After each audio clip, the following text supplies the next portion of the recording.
This video will help you sleep and relax.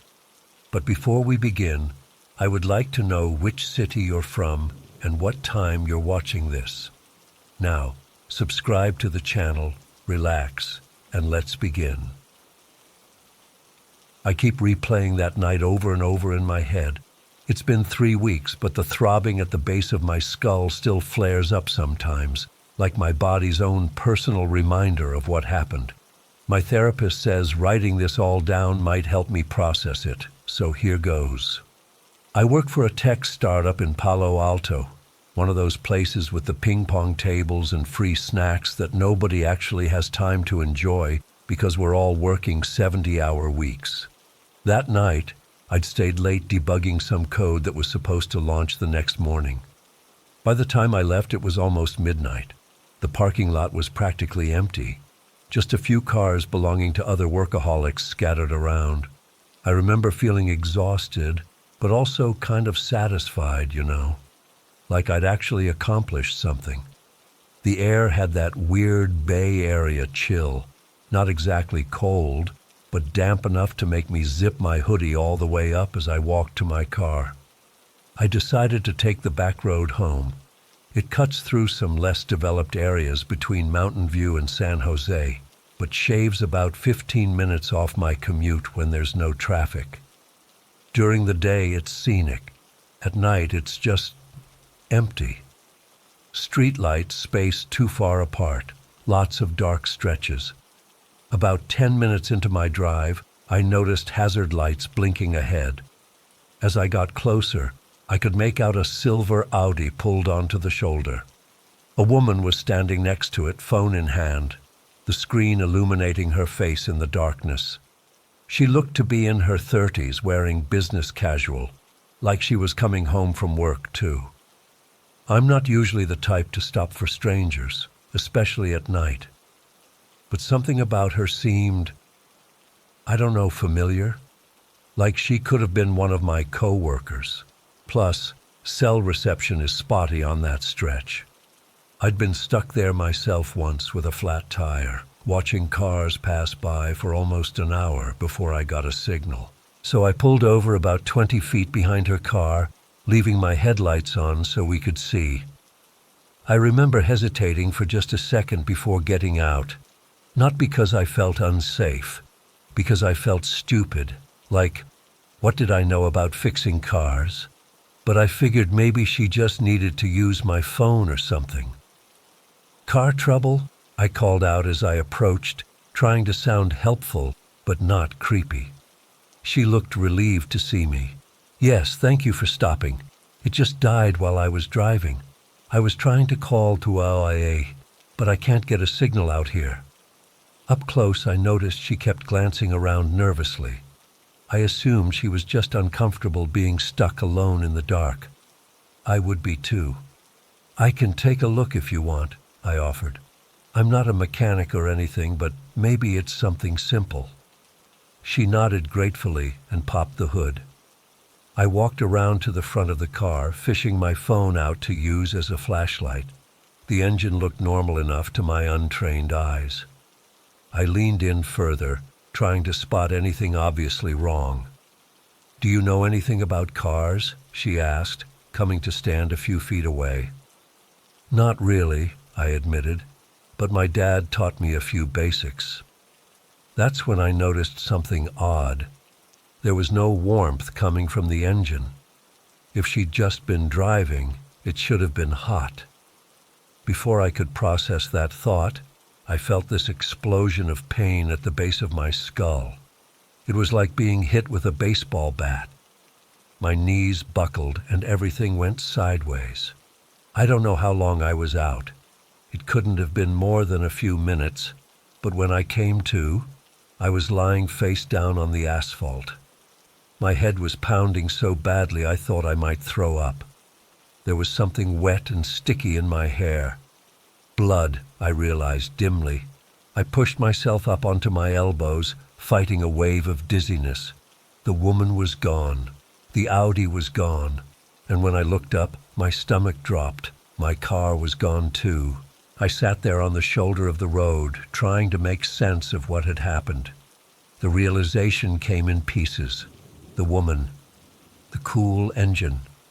Someone else must have been hiding. They'd hit me and stolen my car. My wallet had been in the center console. My phone had fallen somewhere during the attack. I patted my pockets desperately, but I knew it was useless. They'd taken everything. I was completely alone on a dark road, bleeding from the head, with no way to call for help. The panic hit me then, rising like a tide. I was at least 5 miles from any gas station or store.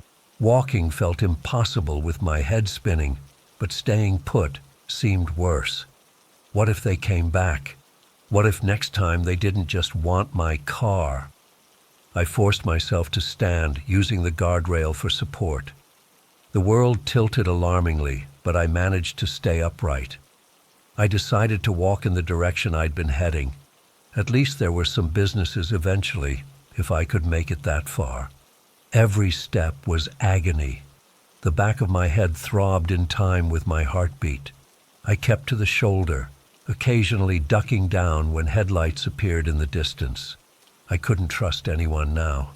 Each car that passed made me tense up, afraid they might stop, either to help or to finish what the others had started. I'd been walking for maybe 20 minutes when a pickup truck slowed beside me. I immediately moved further off the road, ready to bolt into the scrubby trees if I had to. The driver rolled down his window. He was an older guy, probably in his 50s, with gray hair and glasses. "Hey buddy, you okay?" he called out. "You're bleeding." I must have looked like hell, staggering along, blood matted in my hair, probably pale as a ghost. Part of me wanted to wave him off, but another part recognized I didn't have many options.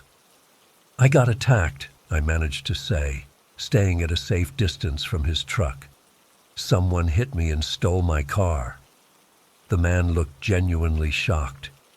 "Jesus Christ. Do you need a hospital? I can drive you to the ER in San Jose." Something about his reaction seemed authentic. He wasn't trying to coax me closer or being overly friendly, just a normal guy looking concerned. "I don't know," I said honestly. "I might have a concussion, but I don't have my wallet or phone. They took everything." "Look," he said, "my name's Tom. I've got a first aid kit in the truck. At least let me help you clean up that wound, and you can use my phone to call someone. We can go to the police station if you want. I'm not comfortable leaving you out here like this." I weighed my options. I was dizzy, hurt, and miles from help. If this guy wanted to harm me, he could probably just run me over right now. And something in my gut told me he was genuinely trying to help. "Okay," I said finally, "but I'm going to take a picture of your license plate first, with your phone, and send it to my friend, if that's all right." Tom actually looked relieved. Smart thinking. "I'd do the same. Here." He handed his phone out the window to me. I took a photo of his plate and asked for his driver's license too, which he provided without hesitation. I texted both to my best friend's number, along with a quick explanation of what happened and where I was heading. Only after I'd done that did I finally climb into the passenger seat. The inside of Tom's truck was clean and smelled faintly of coffee. He had a family photo clipped to his visor, him with a woman and 2 teenage kids. It was an oddly reassuring detail. "There's a gas station about 3 miles up," he said, pulling back onto the road. "They've got a first aid kit better than mine. We can stop there, get you cleaned up, and figure out next steps." I leaned my head against the window, suddenly exhausted now that I wasn't running on pure adrenaline. "Thank you," I said quietly. "I didn't know if anyone would stop." "I almost didn't," Tom admitted. "You hear stories, you know. But then I saw the blood and figured no one's faking that." The irony wasn't lost on me. I'd stopped to help someone and gotten attacked. Tom had stopped to help me, potentially putting himself at risk. The whole thing made me feel hollow. At the gas station, the attendant let me use their first aid supplies. The cut wasn't as bad as it felt. Head wounds just bleed a lot, apparently. I called the police from Tom's phone, and they sent an officer to take my statement. I also called my friend Mark, who agreed to come pick me up. The police officer who arrived was sympathetic, but not particularly optimistic. "We'll put out an alert for your vehicle," he said, jotting down the details in his notebook. But these kinds of carjackings, they usually strip the cars for parts or ship them out of state within hours. "What about the woman?" I asked. "She was clearly part of it. Can you look for her?" The officer sighed. "We'll try, but without a better description than business casual brunette in her 30s, it's going to be tough." "Did you notice anything distinctive about her? Tattoos, scars, accent?" I hadn't. In the darkness, with my attention split between her and the car, I hadn't noticed anything that would help identify her. She was just normal looking, which was probably the point. "This isn't the first incident like this we've had," the officer added. "There's been a string of similar carjackings in the area over the past few months. The setup is always the same. Someone appearing to be in distress, usually a woman, and then an accomplice attacks from behind when the Good Samaritan is distracted." My stomach tightened. "And you haven't caught them?" He shook his head. "Not yet. Most victims don't get as good a look at them as they think. It all happens fast, usually in poorly lit areas." By the time Mark arrived to pick me up, I was sitting on a plastic chair outside the gas station, holding an ice pack to the back of my head. Tom had waited with me the whole time, even though I told him he didn't have to. "You sure you're okay?" Tom asked as I stood to leave. "My wife's a nurse. We have a guest room if you need a place to crash tonight." The offer was incredibly kind, but I'd reached my limit on trusting strangers for one night. "I appreciate it, but my friends got me. Thank you, though, for everything." Tom nodded, understanding. "Take care of yourself, and hey," he hesitated, "don't let this stop you from being a decent person. That's what they want, right? For all of us to just drive on by next time." I didn't know how to respond to that. At that moment, I couldn't imagine ever stopping for anyone again. The aftermath has been a nightmare of paperwork and anxiety. Canceling credit cards, getting a new driver's license, filling out insurance claims, explaining to my boss why I needed a day off to deal with everything. The physical symptoms, the headaches, the dizziness, the bruise that spread across the back of my skull like an ugly watercolor. Those faded after a few days. The other stuff hasn't. I've barely slept since it happened. When I do, I dream about hands grabbing me from behind or the woman's face morphing into something sinister. I bought a new phone, but I jump every time it rings. I'm leasing a car now, but I take different routes to work each day, never the back road. I check my rearview mirror obsessively. The police called 3 days ago to tell me they found parts of my car in a chop shop in Oakland. Just parts. They arrested the guys running the shop, but they claim they bought the parts from someone else. No leads on the woman or her accomplice. What bothers me most, what keeps me up at night, is knowing they're still out there, still setting the same trap for other people. Maybe right now there's another woman standing beside another car with her hazards on, waiting for some well-meaning person to stop. And I still don't know what I'd do if I saw her. Part of me wants to believe I'd keep driving and call 911, the smarter, self-preserving part. But another part, the part that made me stop in the first place, whispers that next time it might be someone who really needs help. Someone like me, after the attack, stumbling down a dark road with nowhere to turn. Tom was right. This is what they want, for all of us to stop trusting each other, to drive past anyone who needs help because we're too afraid to stop. And somehow, that feels like an even bigger loss than my car or my sense of security. So I guess I still don't know. Would I stop again? I honestly don't know. And that uncertainty might be the worst thing they stole from me.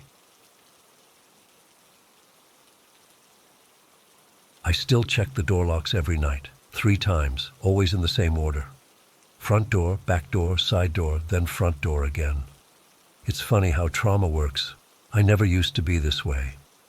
But ever since that night 2 months ago, I can't sleep without doing my ritual. Some nights I still wake up in cold sweats, thinking I heard knocking. It happened in late October. I live in my family's old farmhouse in rural Nebraska. It's been in our family for 4 generations. After my parents passed, I decided to stay and work the small farm rather than sell it off to developers. It's not much, just about 40 acres, but it's home. The nearest neighbor is about 2 miles down the road, and the closest town is a 25-minute drive. I've always loved the solitude, the way the corn rustles in the summer, how you can see every star at night.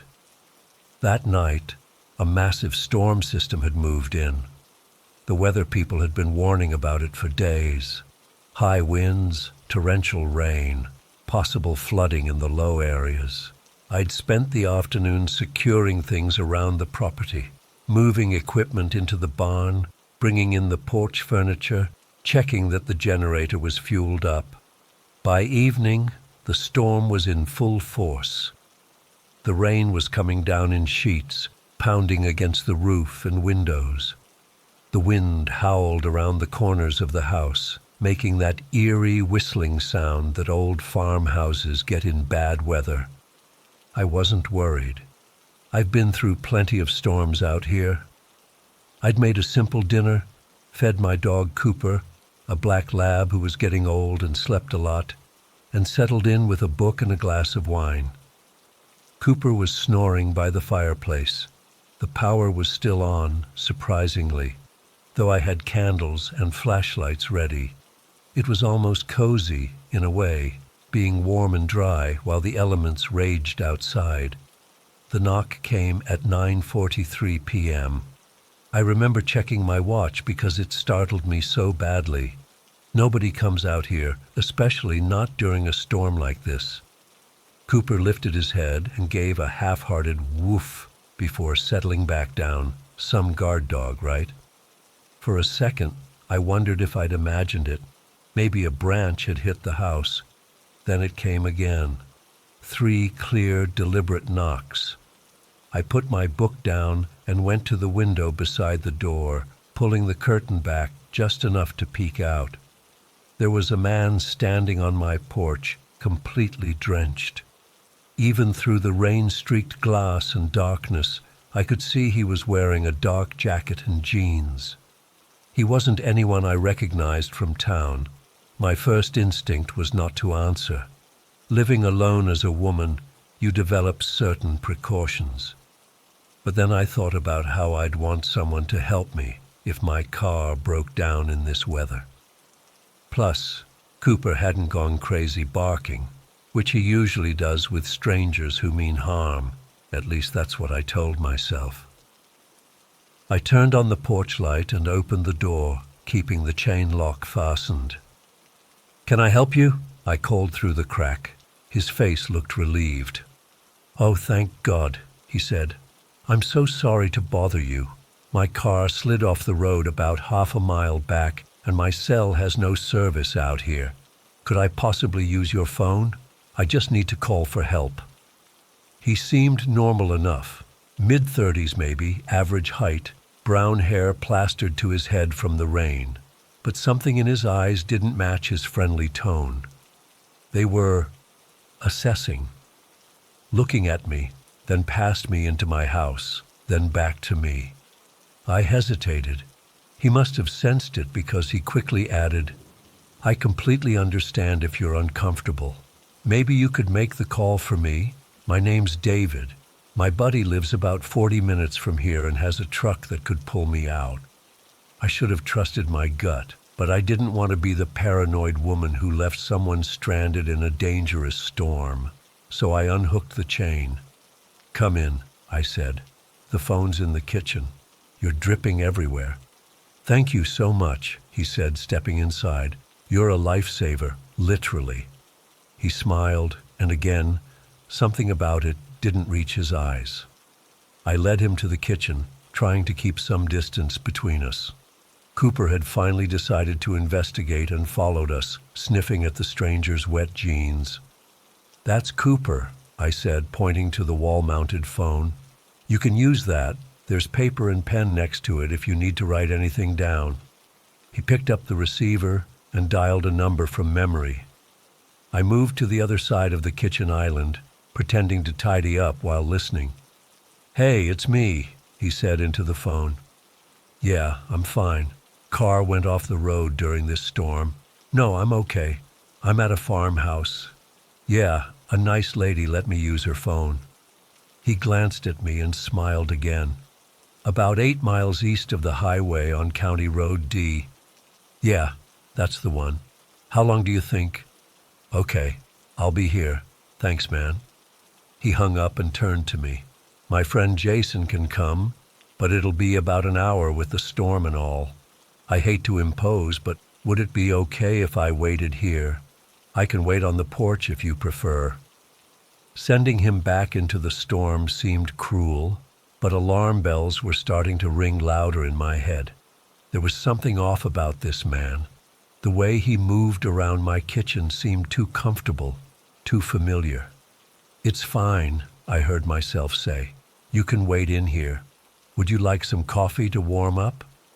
"That would be amazing, thank you."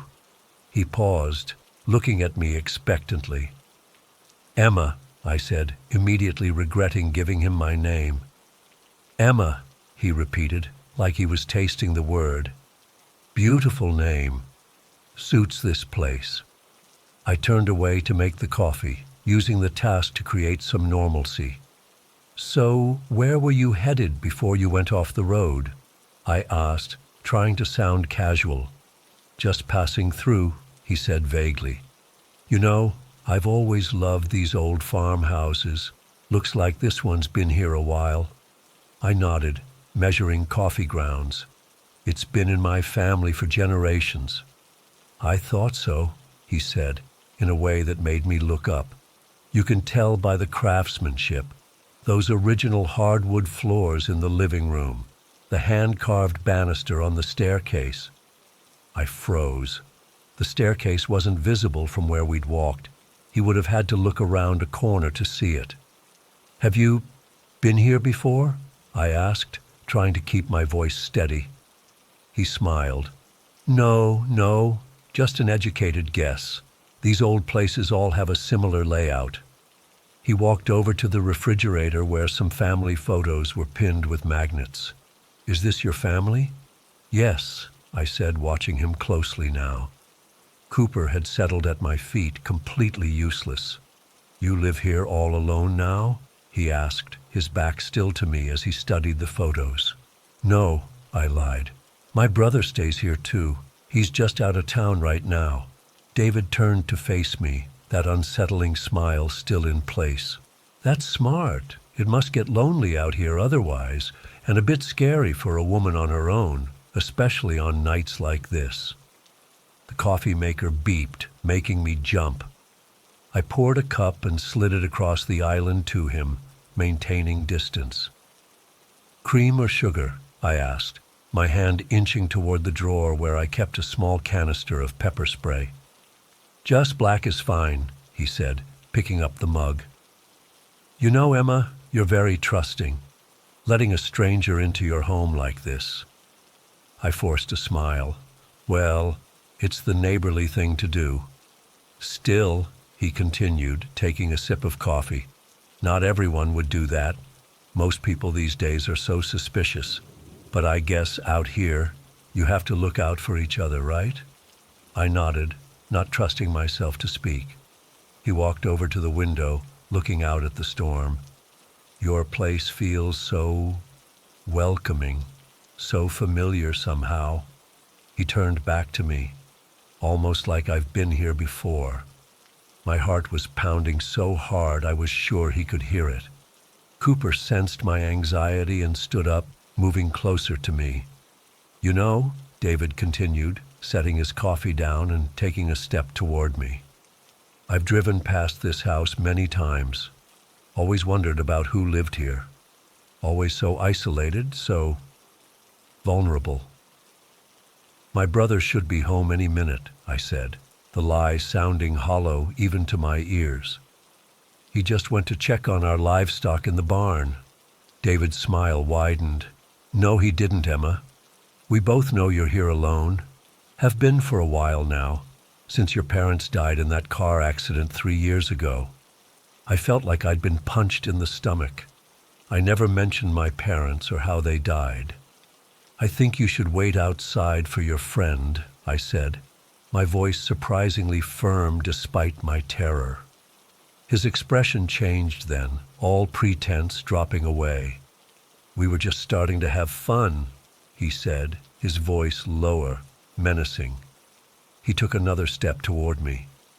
"Don't you want company, Emma? It must get so lonely out here." In one motion, I yanked open the drawer and grabbed the largest kitchen knife I could find. "Get out," I said, holding it in front of me. "Now."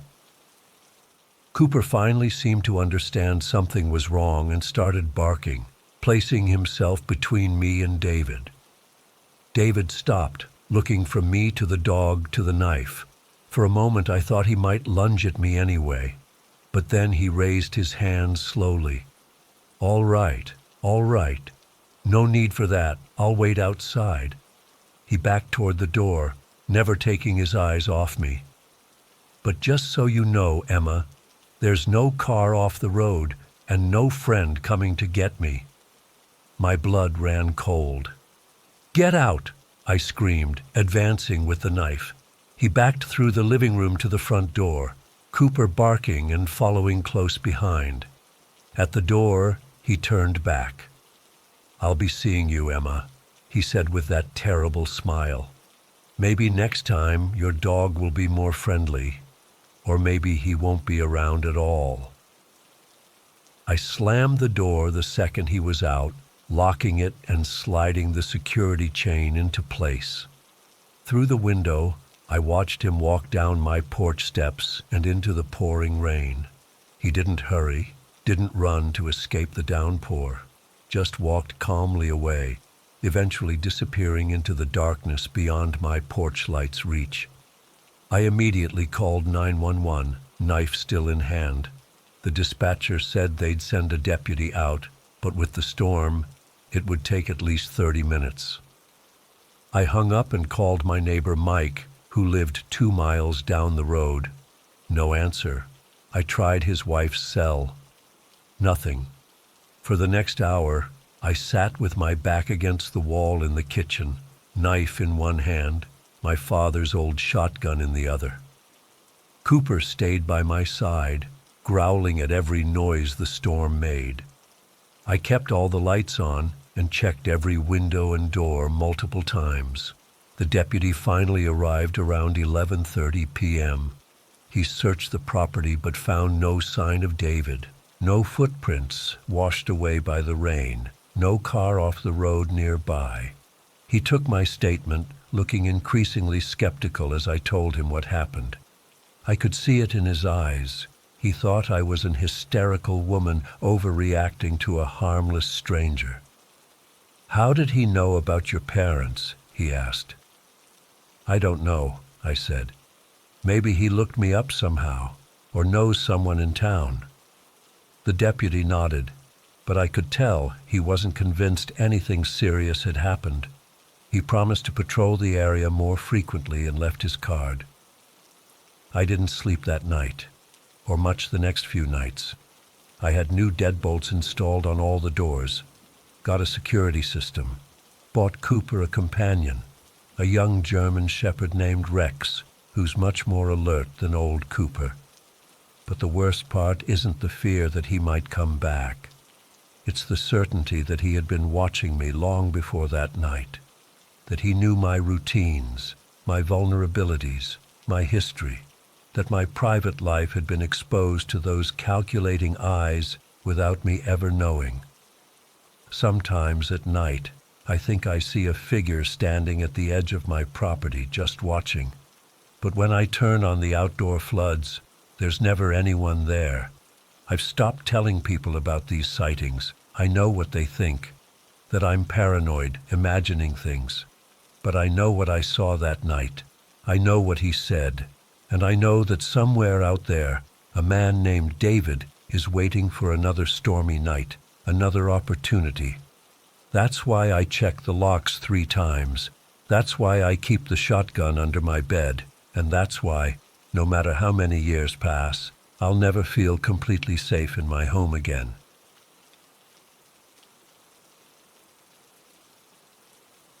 I've been putting off writing about this for months. Even now, my hands are shaking just thinking about it.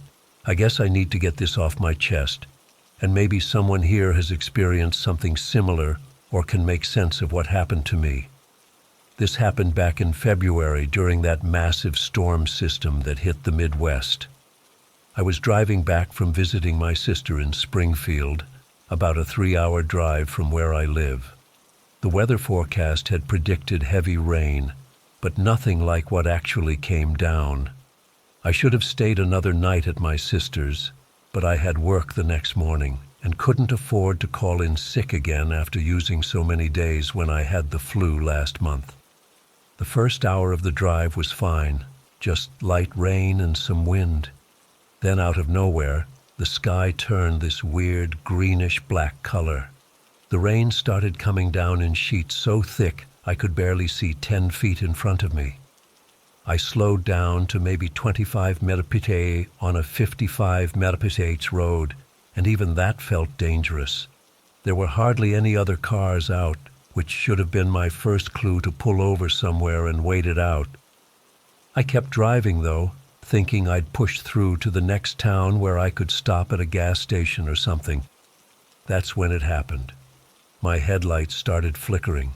Then my dashboard lights went crazy, and suddenly my car just died. Complete power failure. I coasted over to the shoulder as best I could, but I was basically stuck in the middle of nowhere on County Road 16. This narrow 2-lane road with nothing but fields and occasional patches of woods on either side. I tried to restart the car maybe 10 times, but nothing happened, not even a click. I checked my phone to call for help, but of course it was dead too.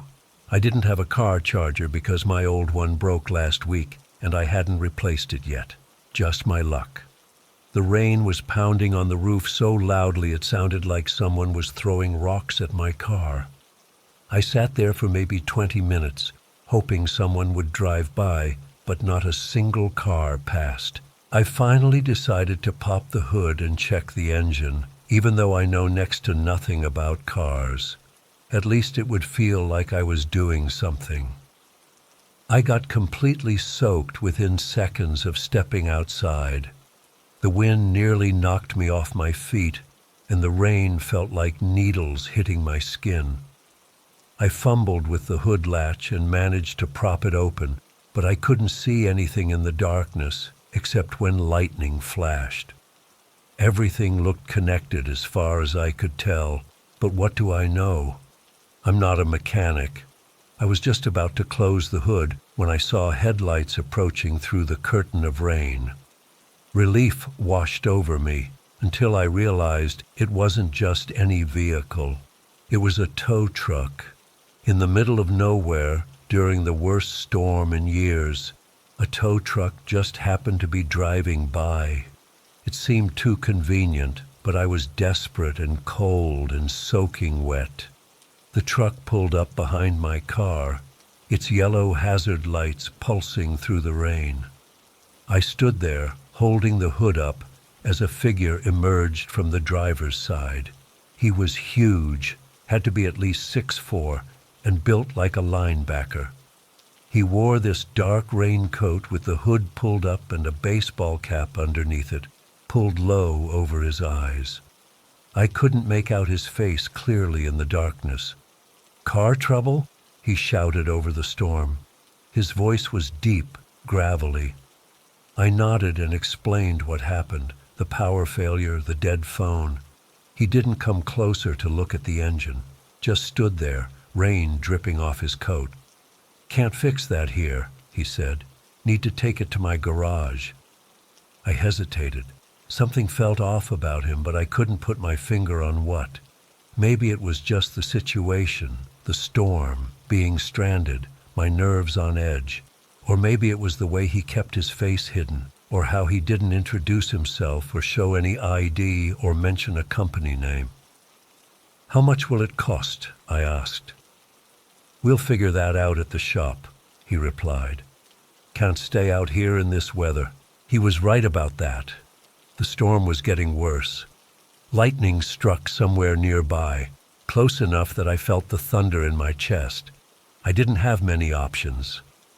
"Okay," I agreed, trying to sound more confident than I felt. "Thank you." He hooked up my car surprisingly quickly for how bad the weather was. I grabbed my backpack from the passenger seat. Thankfully, I had my wallet and ID in there, and hurried to the tow truck. The inside smelled like cigarettes and something else I couldn't identify, something sour and unpleasant. Fast food wrappers littered the floor. There were no company logos or identification numbers on the dashboard or doors that I could see. As we pulled away, I tried making small talk, partly to calm my nerves and partly to get more information about where we were going. "So, where's your garage located?" "Not far," he said without looking at me. His hands gripped the steering wheel tightly. I noticed his knuckles were scraped and scabbed. "What's the name of your business?" I asked. "Don't really have a name, just me, working out of my place." Red flag. But what was I going to do? Jump out of a moving vehicle in a lightning storm? I tried a different approach. "This storm is crazy, huh? Worst one we've had in years." He just grunted in response. Then he said something that made the hair on the back of my neck stand up. "Lucky I found you. Nobody else comes down this road much, especially not in weather like this." How did he know that? And why was he on this deserted back road himself? I noticed we weren't taking the route back toward town. Instead, he turned onto an even smaller road I didn't recognize, then onto what was basically a dirt path, now turning to mud in the rain. Where are we going?" I asked, trying to keep the panic out of my voice. "Isn't the town that way?" I pointed in the opposite direction. "Shortcut," he said. "Roads will be flooded the other way." I didn't believe him, but I was trapped. I tried to memorize landmarks as we drove, but it was impossible in the darkness and rain. We were deep in the countryside now, no houses or buildings in sight, just occasional fences and trees bent sideways in the wind. After about 15 minutes that felt like hours, we turned onto a rutted driveway that led to what looked like an old shed or barn. It was hard to see clearly through the rain-streaked windows and darkness, but it definitely wasn't a professional garage. There were no signs, no lights except for a single bulb over what appeared to be the main door. No other cars or tow trucks around. "This is your garage?" I couldn't keep the disbelief out of my voice. "Yep, let's get inside." He parked and went around to lower my car from the tow truck. I stayed in the cab, frantically trying to come up with a plan. My instincts were screaming at me to run, but run where? Into the storm, in the middle of nowhere with no phone and no idea which direction led to civilization. Eventually, I had no choice but to follow him as he rolled my car into the shed. Inside was dimly lit by a few hanging bulbs. It looked more like a storage space than a repair shop, though there were some tools scattered around, an old workbench, and various car parts. The place smelled strongly of motor oil, damp earth, and something else, something metallic and unpleasant that I tried not to think about too much. He closed the large door behind us, and the sound of the rain became muffled. The silence that followed felt heavy, threatening. "Let me check what's wrong with it," he said, popping the hood of my car again. I stood there shivering in my wet clothes, looking around for anything that might help me. The place seemed abandoned except for us. There was a door at the back that probably led to another room. Old oil cans, tires, and boxes were stacked against the walls. A workbench stood against one wall, cluttered with rusty tools. He fiddled with something in the engine for a minute, then straightened up. "Electrical system's fried. Probably the alternator. Maybe more." "How long will it take to fix?" I asked, already knowing I didn't want to stay there that long. "Can't do it tonight. Parts store's closed. You'll have to wait till morning." My stomach dropped. "Wait here? Isn't there a town nearby where I could get a motel room or something?" He shook his head slowly. "Nothing close. Roads are bad. You'd never make it in this storm." I glanced at my car, wondering if I could somehow get it started again, despite what he'd said. He seemed to read my mind. "It ain't going nowhere tonight. Battery's dead too." "Well, could you maybe give me a ride to the nearest town then?" I was trying to sound casual, but my voice cracked slightly. "Can't do that either. Truck's low on fuel. Barely made it here." Another lie. We'd just driven for almost half an hour. "I'm going to check my supplies," he said, heading toward that back door. "Wait here." As soon as he disappeared through the door, I moved quickly to the workbench. I needed something, anything to defend myself with if it came to that. There was a rusty wrench that looked heavy enough to do some damage. I grabbed it and slipped it into the pocket of my jacket, though it was so big the handle stuck out. I heard him moving around in the other room, drawers opening and closing, something metallic clanging. My heart was pounding so hard I was sure he could hear it when he came back. When he returned, something had changed. His posture was different, more relaxed, almost excited. He'd taken off his raincoat but kept the cap low over his eyes. His shirt had dark stains on it that I prayed were just oil. Then he smiled. It was the first time I'd seen his full face, and I wished I hadn't. His teeth were yellowed, some missing, and the smile didn't reach his eyes. Those eyes were empty, calculating. "You're not going anywhere. You know that, right?" he said, still smiling that terrible smile. Everything inside me froze. Then pure survival instinct took over. I pulled the wrench from my pocket and swung it as hard as I could.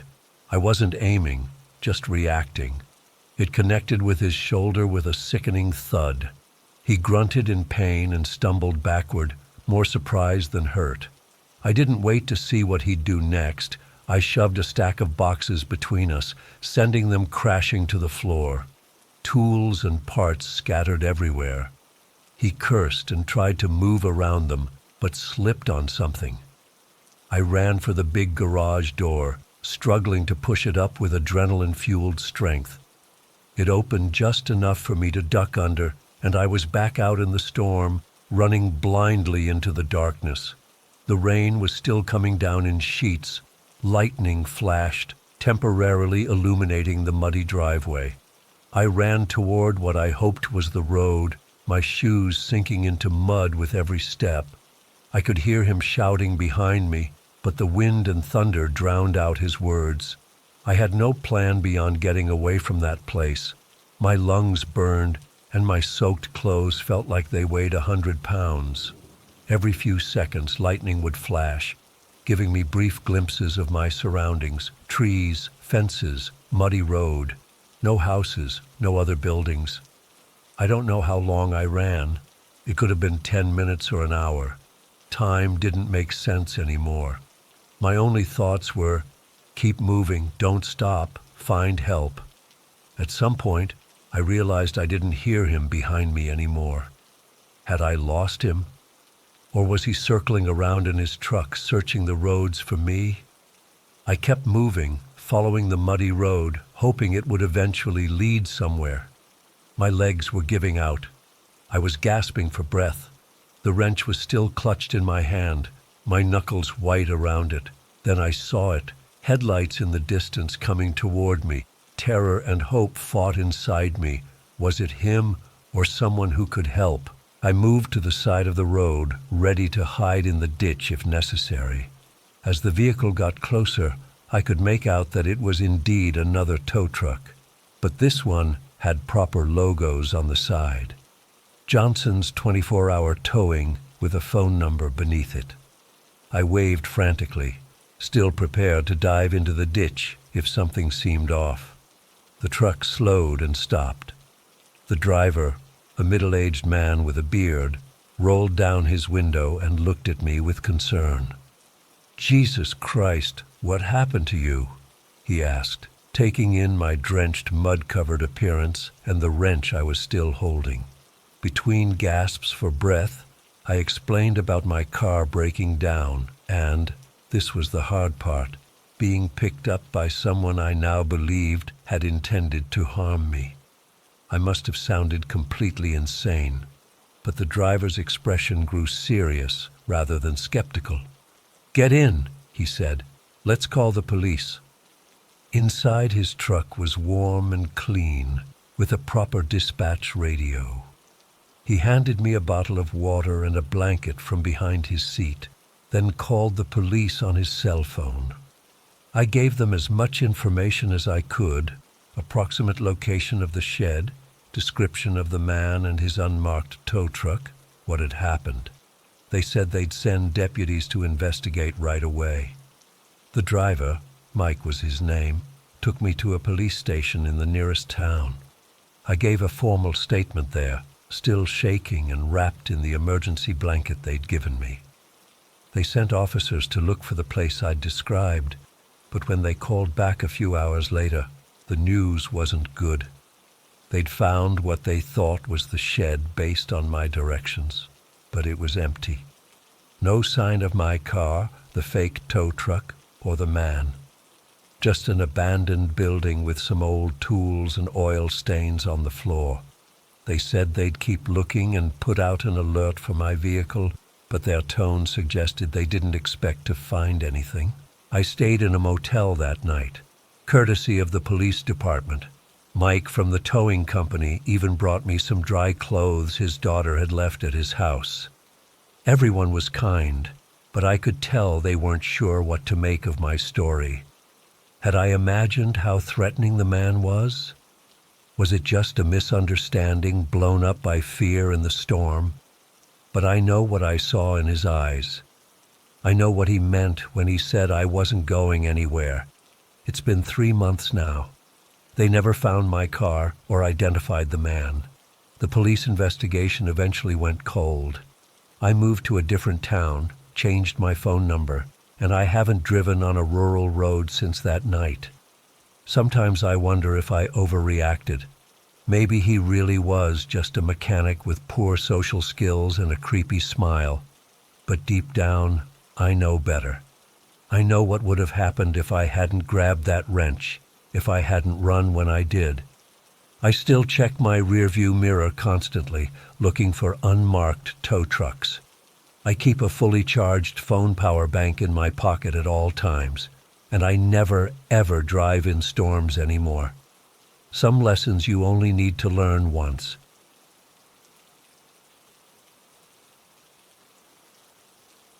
I still can't sleep right.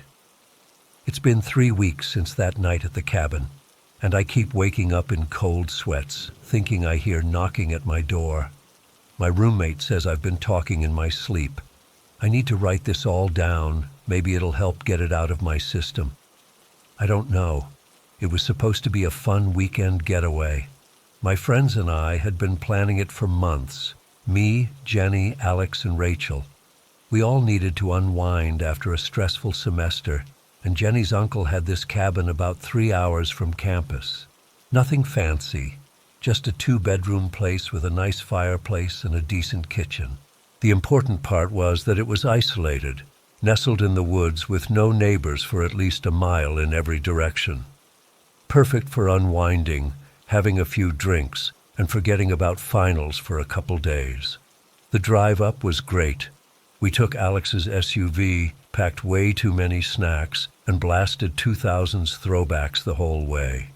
Jenny kept insisting we'd see deer and maybe even bears, though Rachel kept reminding her that bears would probably be hibernating this time of year.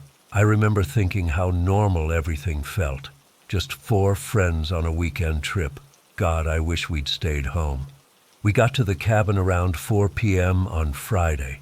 The forecast had mentioned a chance of rain, but the sky was already darkening with heavy clouds by the time we arrived. We rushed to unload the car, making jokes about racing the weather. Alex and I carried in the coolers while Jenny and Rachel made a second trip for the bags. The cabin was exactly what you'd expect. Knotty pine walls, slightly musty smell, furniture straight out of the 90s, but it had this charm to it that made us all excited. Jenny gave us the tour.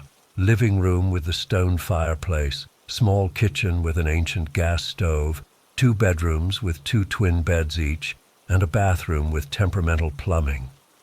Just jiggle the handle if it acts up, she'd said, like we were in some sitcom. We were laughing, claiming beds, opening windows to air the place out. The rain started while we were unpacking. Just a drizzle at first, but within an hour it had turned into a full-on downpour. The wind picked up too, howling through the trees surrounding the cabin. It was actually kind of nice at first, cozy even. We got the fireplace going, thank God Alex knew how, cracked open some beers, and started making dinner. Rachel had brought stuff for tacos, and we were all crowded in that tiny kitchen, chopping vegetables, heating tortillas, talking over each other. Around 7, the lights flickered for the first time. We all froze, looking at each other. "Please don't go out," Rachel said, pointing her knife at the ceiling light. Not even 5 minutes later, we got our answer. The cabin went pitch black except for the glow from the fireplace. Jenny let out an exaggerated groan. "Uncle Pete said this might happen. The power lines out here are ancient." Alex found a drawer full of candles and matches, and we finished cooking by firelight. It was actually kind of fun, like camping indoors. We ate around the coffee table, sitting on cushions on the floor, the fire crackling beside us. After dinner, we broke out the cards and played a few rounds of poker using pretzels as chips. As the night went on, the storm only got worse. The rain was coming down in sheets, pounding on the roof so loud we had to raise our voices to hear each other. The wind made these eerie whistling sounds through the trees, and occasionally we'd hear a branch snap somewhere outside. It was Rachel who suggested ghost stories. "It's perfect," she insisted, gesturing around the candlelit cabin. "When are we ever going to have a better setting?" So we went around the circle, each trying to outdo the other with increasingly ridiculous horror stories. Jenny told one about a hitchhiker that actually gave me goosebumps. Alex's story about a haunted summer camp had us all rolling our eyes and throwing pretzels at him. I was midway through mine, something about a mirror and a bloody face, when it happened. 3 loud knocks on the front door. We all froze. I'm not exaggerating when I say the air in the room changed instantly. It was 10:17 p.m. I remember looking at my watch, thinking it had to be a mistake. Who would be out in this storm, at this hour, at this isolated cabin? "Did you guys invite someone else?" Jenny whispered, looking around at all of us. We all shook our heads. 3 more knocks, louder this time. "Maybe a ranger," Alex suggested, but he didn't sound convinced. "In this weather?" Rachel hissed back. Jenny stood up. "We should at least check who it is." I grabbed her arm. "Are you crazy? We're in the middle of nowhere during a storm. This is literally how every horror movie starts." She shrugged me off. "If someone's out there in this weather, they might need help." Before any of us could stop her, Jenny was moving toward the door. Alex grabbed the fireplace poker and followed her. Rachel and I exchanged looks and reluctantly got up too. Jenny looked through the peephole first. "It's a man," she said. "He's soaking wet." "Don't open it," I whispered, my heart pounding in my chest. But Jenny was already unlatching the lock. She opened the door just enough to talk through the crack, the chain still on. "Hello?"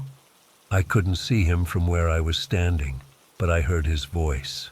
"Oh, thank God. I'm so sorry to bother you folks. My car broke down about a mile back on the main road, and I've been walking in this mess trying to find help. Could I possibly use your phone to call a tow truck?" He sounded normal, pleasant even, middle-aged maybe, with this slight southern drawl that made him seem non-threatening. Jenny looked back at us. Alex shrugged, still gripping the poker. Rachel fidgeted with her sweater sleeves. I shook my head slightly, but Jenny had already made up her mind. "Of course," she said, closing the door to undo the chain. "Come in out of the rain." And that's when Tom entered our lives. He was tall, maybe 6 foot, with dark hair plastered to his forehead from the rain. His clothes were completely soaked through: jeans, flannel shirt, heavy jacket. He looked to be in his late 30s, with the beginnings of crow's feet around his eyes and a neatly trimmed beard. On the surface, there was nothing alarming about him, but the moment he stepped inside, I felt it. This immediate, instinctive discomfort, like when you're alone in a parking garage at night and suddenly realize someone is walking behind you. "I cannot thank you folks enough," he said, dripping water onto the welcome mat. "Name's Tom Mitchell. I was heading up to meet some friends when my car just died. Hit something in the road, I think." Jenny introduced us all. I noticed she only used our first names, which I was grateful for. "The power's out," Alex explained, gesturing with the poker he was still holding, "and cell service is spotty up here even in good weather." Tom's face fell a little. "Ah, that's unfortunate. You folks have a landline?" "There's a phone, but it needs electricity," Jenny said. "We've got some towels, though, if you want to dry off." While Jenny went to get towels, I watched Tom. He was looking around the cabin, taking everything in. His eyes lingered on each of us a little too long. When he caught me staring, he smiled, but it didn't reach his eyes. "Nice place you've got here," he said. "Real cozy." "It's my uncle's," Jenny replied, returning with a towel. "We're just up for the weekend." Tom nodded, rubbing his hair with the towel. "All 4 of you staying the whole weekend?" The question made my skin crawl. Why did he need to know that? "We've got a radio," Alex cut in, changing the subject. "Battery powered. Maybe we can get a weather report, see when this storm might let up." As Alex dug the radio out of a cabinet, I pulled Rachel into the kitchen on the pretense of getting our guests some water. "I don't like this," I whispered once we were out of earshot. "Something feels off." Rachel nodded. "Did you notice he's not even that wet? His jeans, yeah, but his hair was barely damp." I hadn't noticed that, but she was right. For someone who claimed to have been walking for a mile in a downpour, he should have been drenched to the bone. "And why would he be driving on that back road anyway?" I added. "If he was going to meet friends, the highway would make more sense." Back in the living room, Tom had taken a seat on the couch while Alex fiddled with the radio, trying to find a signal through the static. Jenny was asking Tom about where he was from, making small talk. "How did you even find this place?" she asked. "It's pretty hidden from the road." "Saw the chimney smoke," Tom said easily. "Figured there must be people.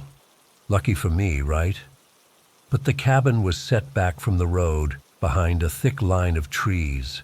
Even with smoke, you wouldn't spot it unless you were specifically looking for it. I handed Tom the water, and our fingers brushed. His were ice cold. "Thank you, darlin'," he said, and something in his tone made my stomach clench. The radio was only picking up static. Tom offered to take a look, claiming he was good with these things. While he was distracted, Rachel tugged on my sleeve and nodded toward the coat Tom had hung by the door. We casually moved in that direction. Rachel pretended to look for something in her own jacket, while I kept an eye on Tom. He had his back to us, hunched over the radio with Alex. Rachel slipped her hand into Tom's coat pocket and pulled out a folded piece of paper. We stepped into the short hallway leading to the bedrooms, and she opened it. It was a map, a detailed map of the area with roads and landmarks clearly marked. And there, in the spot where the cabin was located, someone had drawn a red circle. Beside it, in neat handwriting, "Friday night, 4 people, isolated." My blood ran cold. This wasn't a coincidence. Tom hadn't randomly stumbled upon us during the storm. He had targeted this cabin, knowing exactly who would be here and when. Rachel's face had gone pale. "We need to get this to Alex," she whispered. As we turned to go back to the living room, we nearly collided with Jenny, who'd come looking for us. "What are you—" she started, but I pressed the map into her hands. "Look," I hissed. "He knew we were here. He planned this." Jenny's eyes widened as she studied the map. Without a word, she folded it and slipped it into her pocket. The 3 of us returned to the living room, trying to act normal while silently communicating with our eyes. Tom was still fussing with the radio, but I could tell he was watching us from the corner of his eye. Alex looked up as we entered, and Jenny gave him a subtle shake of the head. "Any luck with the radio?" I asked, keeping my voice steady despite the fear coursing through me. "Nothing but static," Tom replied, setting it down. "Storm's probably interfering with the signal." "That's a shame," Jenny said. She moved closer to Alex and whispered something in his ear. I saw his expression change, his grip tightening on the poker he'd never put down. Tom was watching us intently now, his friendly demeanor slipping. The air in the cabin felt charged, like the moment before lightning strikes. "So, Tom," Alex said, his voice unnaturally casual, "how long have you been planning to visit our cabin?" Tom's face changed. It was subtle at first, a tightening around the eyes, a slight clenching of the jaw. "What do you mean?" he asked, but his voice had lost that friendly drawl. Jenny pulled the map from her pocket and held it up. "Care to explain this?" For a beat, nobody moved. Tom stared at the map, then at each of us in turn, and then he smiled. Not the fake pleasant smile from before, but something cold and calculating. "You shouldn't have gone through my things," he said quietly. "What do you want?" Alex demanded, stepping forward with the poker raised slightly. Tom stood up slowly. He was bigger than I remembered, filling the space between us and the door. "I need this place," he said simply. "I've been watching it for weeks. Perfect location. Remote. Private. I didn't expect so many of you, though." I felt sick. What did he mean? He needed this place. What had he been planning to do? "You need to leave," Rachel said, her voice shaking slightly. "Now." Tom laughed, and it was nothing like the friendly chuckle from earlier. "I don't think so. In fact, I think you all need to sit down and be quiet while I figure this out." He reached into his back pocket, and I was certain he was going for a weapon. Jenny lunged for the kitchen and grabbed a knife from the block on the counter. I picked up a heavy metal flashlight that had been sitting on the side table. Rachel backed up against the wall, looking for anything she could use to defend herself. "Don't be stupid," Alex warned, brandishing the poker. There are 4 of us and 1 of you." Something dark flashed across Tom's face. "You have no idea what I'm capable of," he said, and I believed him. For what felt like an eternity, we stood there in a standoff. The storm raged outside, rain lashing against the windows, wind howling through the trees. Inside, the only sounds were our breathing and the occasional pop from the fireplace. Tom made his move suddenly, lunging toward Jenny. Alex reacted instantly, swinging the poker and catching Tom on the shoulder. Tom grunted in pain, but kept coming. Jenny slashed with the knife, catching his forearm. Blood welled up immediately, soaking his sleeve. "You bitch!" Tom snarled, stumbling back. I swung the flashlight, connecting with his temple. The impact made a sickening sound, and Tom staggered, momentarily dazed. "Get out!" Rachel screamed, throwing a heavy glass candle holder at him. Tom backed toward the door, his eyes wild now, blood dripping from his arm. "You'll regret this," he spat. "All of you. The police are already on their way," Jenny lied, her voice surprisingly steady. "They know we're here, and they know about you." For a moment, uncertainty flickered across Tom's face. Then, with one last venomous look, he turned and bolted through the back door, disappearing into the storm-drenched night. Alex immediately slammed the door shut and locked it. "Check the front," he ordered, and Rachel ran to make sure it was secure. "Windows," Jenny said, and we all moved through the cabin, locking every possible entry point, pulling curtains closed.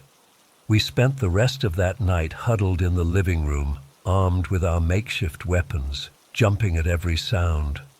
The storm continued to rage, but it wasn't the thunder that scared us anymore. It was the possibility that Tom might return, maybe with others. None of us slept. We took turns watching the doors and windows, keeping the fire going for light. We talked in whispers about what to do in the morning, debating whether to try hiking out to the main road or waiting for the storm to pass. Every creak of the cabin, every gust of wind that rattled the windows, sent our hearts racing. As soon as the first light of dawn broke through the curtains, we packed our things. The rain had finally stopped, though the sky remained overcast. We did a careful check around the cabin before making a run for Alex's SUV, constantly looking over our shoulders. The drive back was tense and silent. Every car we passed on the road made us nervous. When we finally got cell service again, Jenny called the local sheriff's department. They took our statements over the phone and promised to send someone to check out the cabin. 2 days later, a deputy called Jenny back. They'd found an abandoned car about a mile from the cabin, registered to a Thomas Mitchell. But there was no sign of Tom himself. They promised to keep investigating, but without more information, there wasn't much they could do. I still checked the locks on my apartment door 3 times before going to bed. I've started carrying pepper spray. Rachel says she's going to take self-defense classes, and Alex hasn't gone anywhere alone since that night. I keep thinking about what Tom said, that he needed this place. What was he planning to do there? Why had he been watching the cabin for weeks? And where is he now? Every time someone knocks on my door, I freeze. Every unfamiliar face on campus makes me do a double take. I know the odds of ever seeing Tom again are slim, but I can't shake the feeling that this isn't over. What was supposed to be a relaxing weekend turned into the most terrifying night of my life. And the worst part? Not knowing who Tom really was, what he wanted, or if he's still out there somewhere, watching and waiting. I've been trying to make sense of what happened 3 nights ago, but I can't stop shaking whenever I think about it. I'm writing this down partly because I need to process it, and partly because I'm still terrified they might come back. I inherited a beach house from my uncle last year. It's nothing fancy, just a two-bedroom cottage about 50 yards from the shoreline on a pretty isolated stretch of the Oregon coast. The nearest town is about 7 miles away, and the closest neighbor is nearly a mile down the beach. I've always loved how quiet it is there. Last weekend, I decided to take a few days off work and head to the beach house alone. My girlfriend was on a business trip, and honestly, I was looking forward to some solitude. The weather forecast predicted a storm, but that didn't bother me. I've always loved watching the ocean during storms. Something about the raw power of it feels almost meditative. I arrived Friday afternoon and spent the day getting the place ready, turning on the water heater, airing out the musty rooms, and stocking the fridge with groceries I'd picked up in town. By evening, the wind had picked up considerably, whistling through the cracks in the old windows. I made dinner, opened a beer, and settled in on the couch with my laptop to watch a movie. Around 10 p.m., the storm really hit. Rain hammered against the windows, and the waves were crashing so loudly I could hear them over the TV. The power flickered a few times but stayed on. I was about to head to bed when I noticed movement outside through the large living room window that faces the ocean. At first, I thought it was just debris being tossed around by the wind, but when I looked closer, I could make out a small boat being violently rocked by the waves as it approached the shore. It seemed to be struggling against the current, and for a moment I thought it might capsize. Then I saw two figures inside, frantically working to control the boat. I grabbed my raincoat and a flashlight and ran outside. The wind nearly knocked me off my feet as I made my way down to the shoreline. By the time I reached the beach, the boat had run aground about 20 yards away. Two men stumbled out, hunched against the downpour. I called out to them, "Hey, are you guys okay?" They spotted my flashlight and started trudging toward me. They were completely drenched, both wearing dark jackets and jeans. One was tall and broad-shouldered with a beard, the other shorter with a shaved head. "Thank God," the bearded one shouted over the wind. "We thought we were done for." I hesitated for a second. Something about the situation felt off, but I couldn't just leave them out in the storm. "My house is just up there," I yelled, pointing to the lights of my cottage. "You can come in and warm up." We struggled up the beach path together. When we reached the porch, I realized how sketchy this probably was, inviting two complete strangers into my isolated house during a storm. But it was too late to change my mind. Once inside, they stood dripping on the entryway rug, looking relieved to be out of the rain. Up close, I could see they were both probably in their late 30s. The bearded guy looked exhausted, his eyes bloodshot, while the bald one kept glancing around the room. "I'm Chris," I said, handing them each a towel from the hall closet. "Mike," said the bearded one, gesturing to himself, "and this is Jeff." The bald guy nodded but didn't say anything. "What the hell were you doing out on a boat in this weather?" I asked. Mike rubbed his face with the towel. "Fishing trip. Storm came in faster than we expected. Hit something out there and started taking on water. Had to beach it before we sank." Something about his explanation felt rehearsed, but I nodded anyway. "You guys want coffee? Or something stronger?" I offered, trying to be hospitable despite my growing uneasiness. "Coffee would be great," Mike said, finally smiling.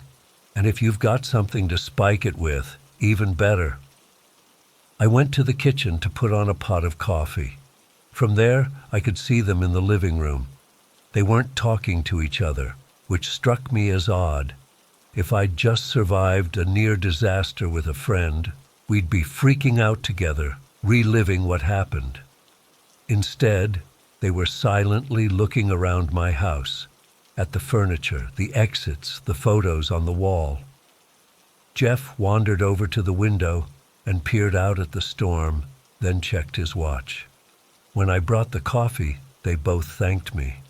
I'd added a splash of whiskey to each mug, hoping it might relax the tense atmosphere. "So, where are you guys from?" I asked, sitting in the armchair across from them.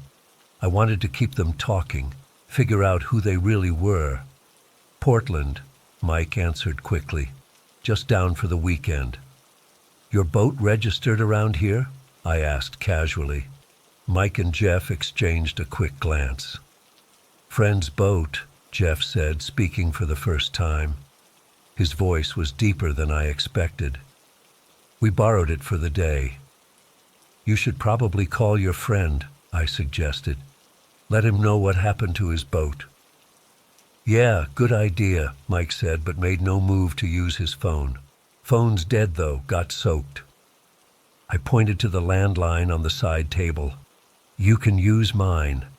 "Thanks," Mike said, but again didn't move to make the call. I noticed Jeff scanning the room again, his eyes lingering on a photo of me and my girlfriend on the mantel. "Nice place," he said. "You live here alone?" The question sent a chill through me. "No," I lied. "My girlfriend's just out getting more firewood. She should be back any minute." Mike nodded slowly, and I could tell he didn't believe me. "Is there a marina nearby?" Mike asked. "Someone who could help with our boat tomorrow?" "There's a small one in town," I said. "Actually, let me call the local police for you. They can probably send someone out to secure your boat and give you a ride into town. There's a motel there." I stood up and moved toward the phone, trying to act casual about it. Mike suddenly got up too. "Don't bother them tonight," he said, stepping between me and the phone. "Nothing anyone can do in this storm anyway." I felt a surge of panic, but tried to keep my voice steady. "It's no trouble. They should know about the boat anyway." I reached past him for the phone, and he grabbed my wrist, not hard, but firm enough to stop me. "I said, don't bother," he repeated, his voice lower now. I pulled my arm away, heart pounding. "I think I'm going to have to ask you guys to leave." Jeff laughed from the couch. "Leave? In this?" He gestured toward the window where rain was still pounding against the glass. "You really expect us to go back out there?" "There's a town 7 miles up the road," I said, my mouth dry. "I can drive you there." "In this weather?"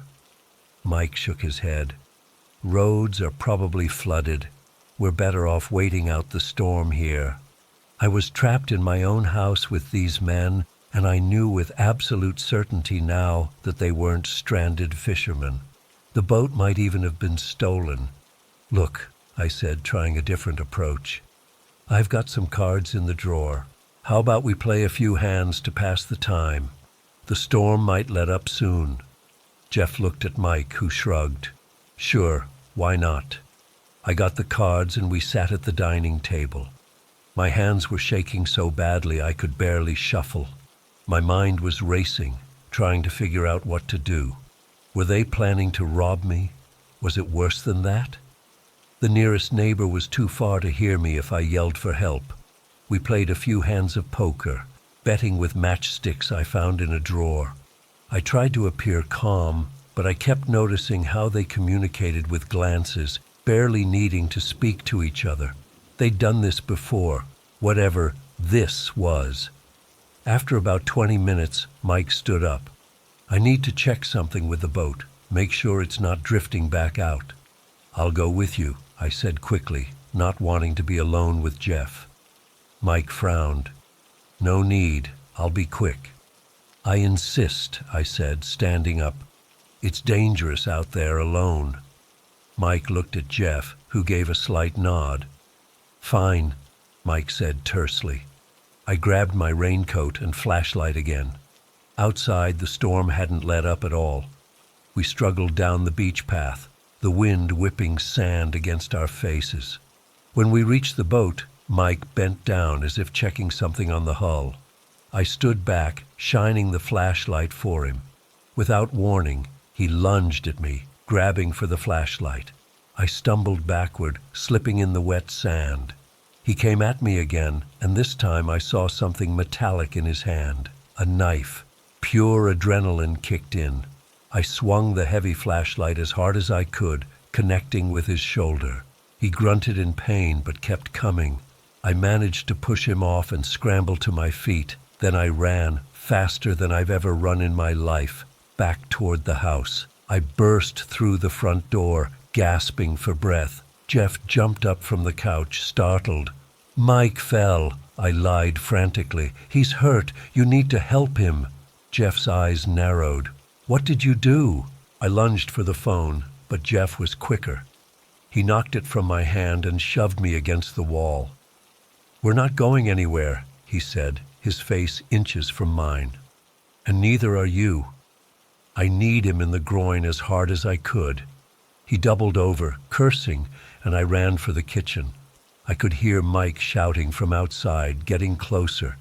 I grabbed a knife from the counter just as Jeff stumbled into the kitchen. "You're making this much harder than it needs to be," he growled. My mind was racing. I needed to get to the phone. "Look," I said, holding the knife out in front of me. "Take whatever you want, just leave." Jeff laughed. "Put that down before you hurt yourself."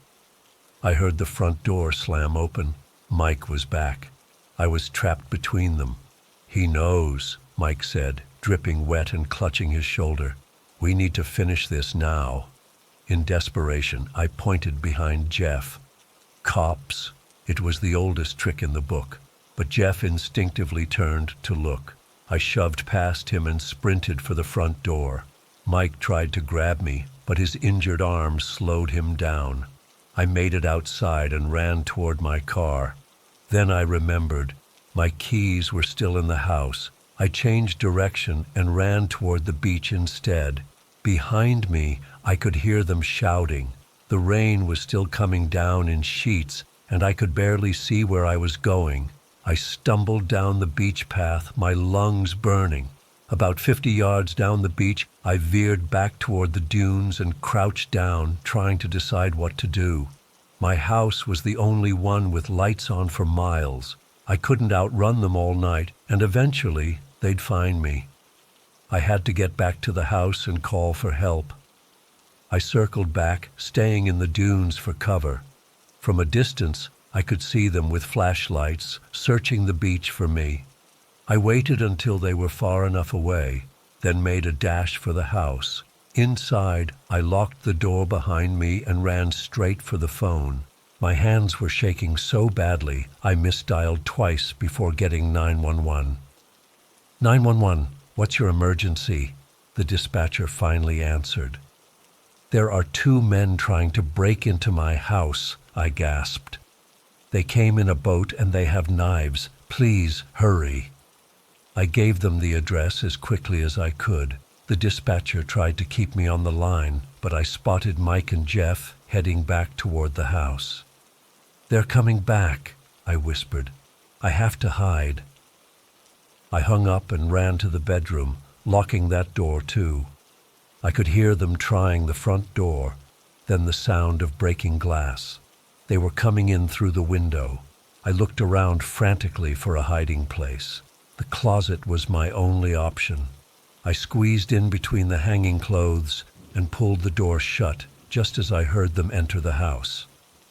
"Check the bedroom," Mike's voice ordered. I held my breath as footsteps approached. The bedroom door was locked, but that wouldn't stop them for long. I heard a heavy thud. They were trying to break it down. The closet was dark and smelled of mothballs and old fabric. I pressed myself against the back wall, trying to disappear between the hanging clothes. My heart was pounding so loudly I was sure they would hear it. The bedroom door splintered open. Footsteps entered, slow and deliberate. Come out, wherever you are," Jeff said in a sing-song voice that made my skin crawl. I could see a sliver of the room through the closet door slats. Jeff was methodically checking under the bed, behind the curtains. He was going to find me. I closed my eyes, preparing for the worst. Then, miraculously, I heard it. The distant wail of police sirens. "Shit!"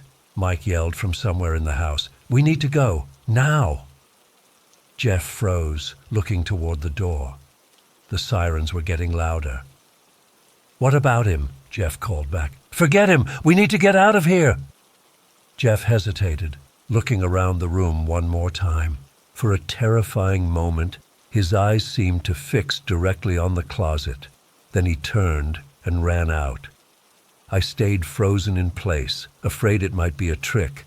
I could hear them arguing, things being knocked over, then the sound of the back door slamming. The sirens were very close now.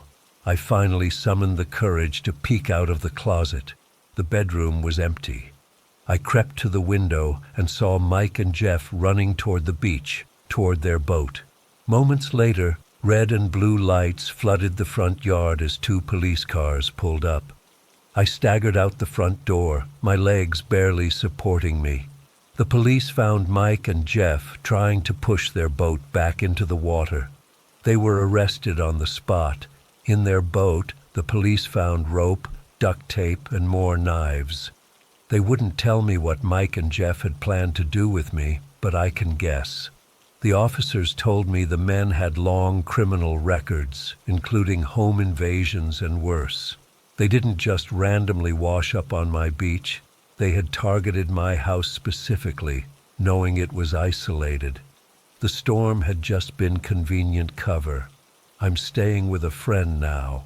I don't know if I'll ever go back to that beach house, even though it's been in my family for generations. Every time I close my eyes, I see Jeff's face as he searched the bedroom, hear Mike's voice saying, "We need to finish this now." I still don't know exactly what they wanted from me. Money, the house, or something worse. The police are investigating whether they're connected to other crimes along the coast. All I know is that if I hadn't called 911 when I did, I wouldn't be here to write this. I still can't drive in heavy rain. It's been 3 years and my hand starts shaking every time the sky darkens and raindrops hit my windshield. My therapist says it's PTSD, but knowing there's a name for it doesn't make it any easier. I've never shared this story outside of police reports and therapy sessions, but maybe writing it down will help me process what happened that night. It was a Sunday in late October. I'd spent the weekend at my parents' place about 4 hours from where I live. Mom had been sick, nothing serious, just a bad case of bronchitis, and I wanted to check on her. The visit had been nice, calm, normal.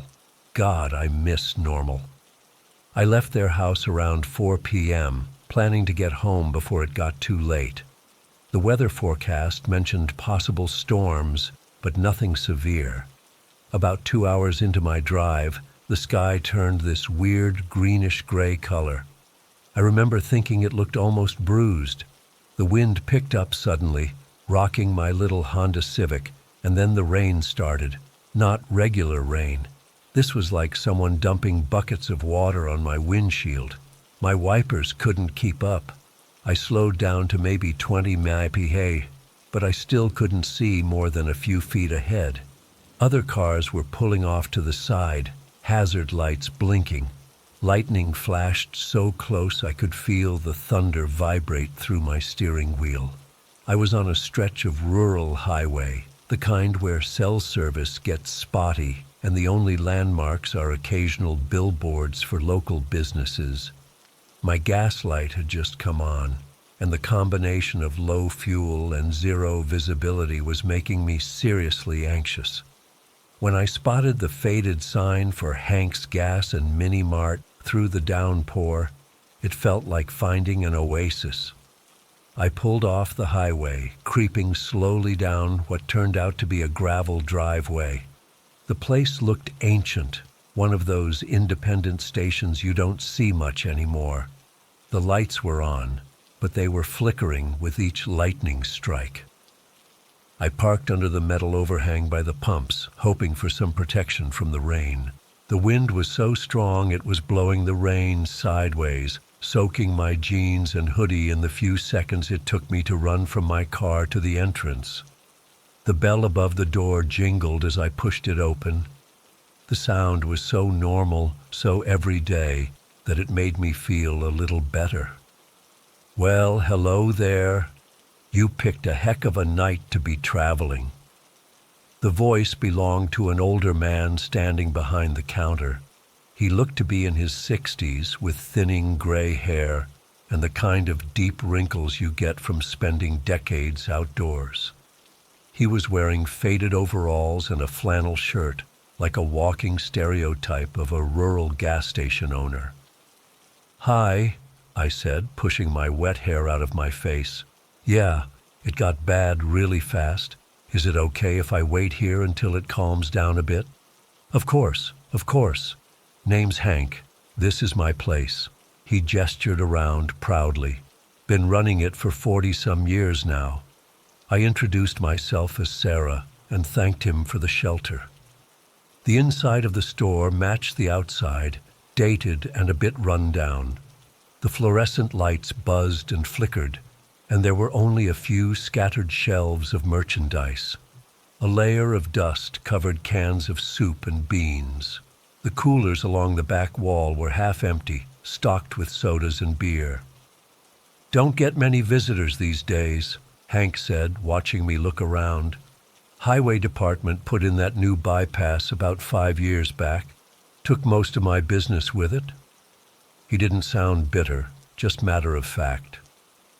I nodded sympathetically and grabbed a bottled water from one of the coolers. The expiration date was 3 months ago, but I was thirsty and figured it would be fine. "So, where you headed on a night like this?" Hank asked as he rang up my water. "Just home. I was visiting my parents for the weekend." "And where's home?" I hesitated. Something about the question made me uncomfortable, though I couldn't pinpoint why. "Just up in Riverdale," I said, naming a town about an hour away. "Riverdale. Nice place. Got family there myself." He leaned forward on the counter. "You married? Got someone waiting for you?" The question sent a tiny chill down my spine. I instinctively twisted the ring on my right hand. Not a wedding ring, just a silver band my grandmother had given me. "Yes," I lied. "My husband's expecting me." Hank nodded slowly, his eyes lingering on me in a way that made me want to check if my shirt was buttoned correctly. "Well, he'll have to wait. This storm ain't passing anytime soon. Weather alert says it'll be bad all night." I glanced at my phone. No service, of course. "Do you have a bathroom I could use?" I asked, wanting a moment alone to collect myself. "Sure thing. Through the back, past the storeroom, doors marked." I thanked him and headed toward the rear of the store. The floor creaked under my feet, and the buzzing of the fluorescents seemed to get louder. The back hall was dimly lit, with boxes stacked along one wall. I passed a door marked "Storage" and continued to the bathroom. It was basic but clean enough, just a toilet and sink with cracked tile floors. I used the facilities, then splashed cold water on my face. My reflection in the spotted mirror looked tired and tense. I told myself I was being paranoid. Hank was just an old man running a dying business, probably lonely and eager for conversation. As I turned to leave, I noticed something odd about the storage room door. It had an unusually heavy-duty lock for what should have been a simple supply closet. Curiosity got the better of me. I glanced back toward the front of the store to make sure Hank wasn't watching, then quietly tried the storage room handle. To my surprise, it wasn't locked.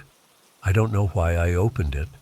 Normal people don't snoop around other people's businesses, but something felt off about this place, about Hank, and I wanted to reassure myself that I was just being silly.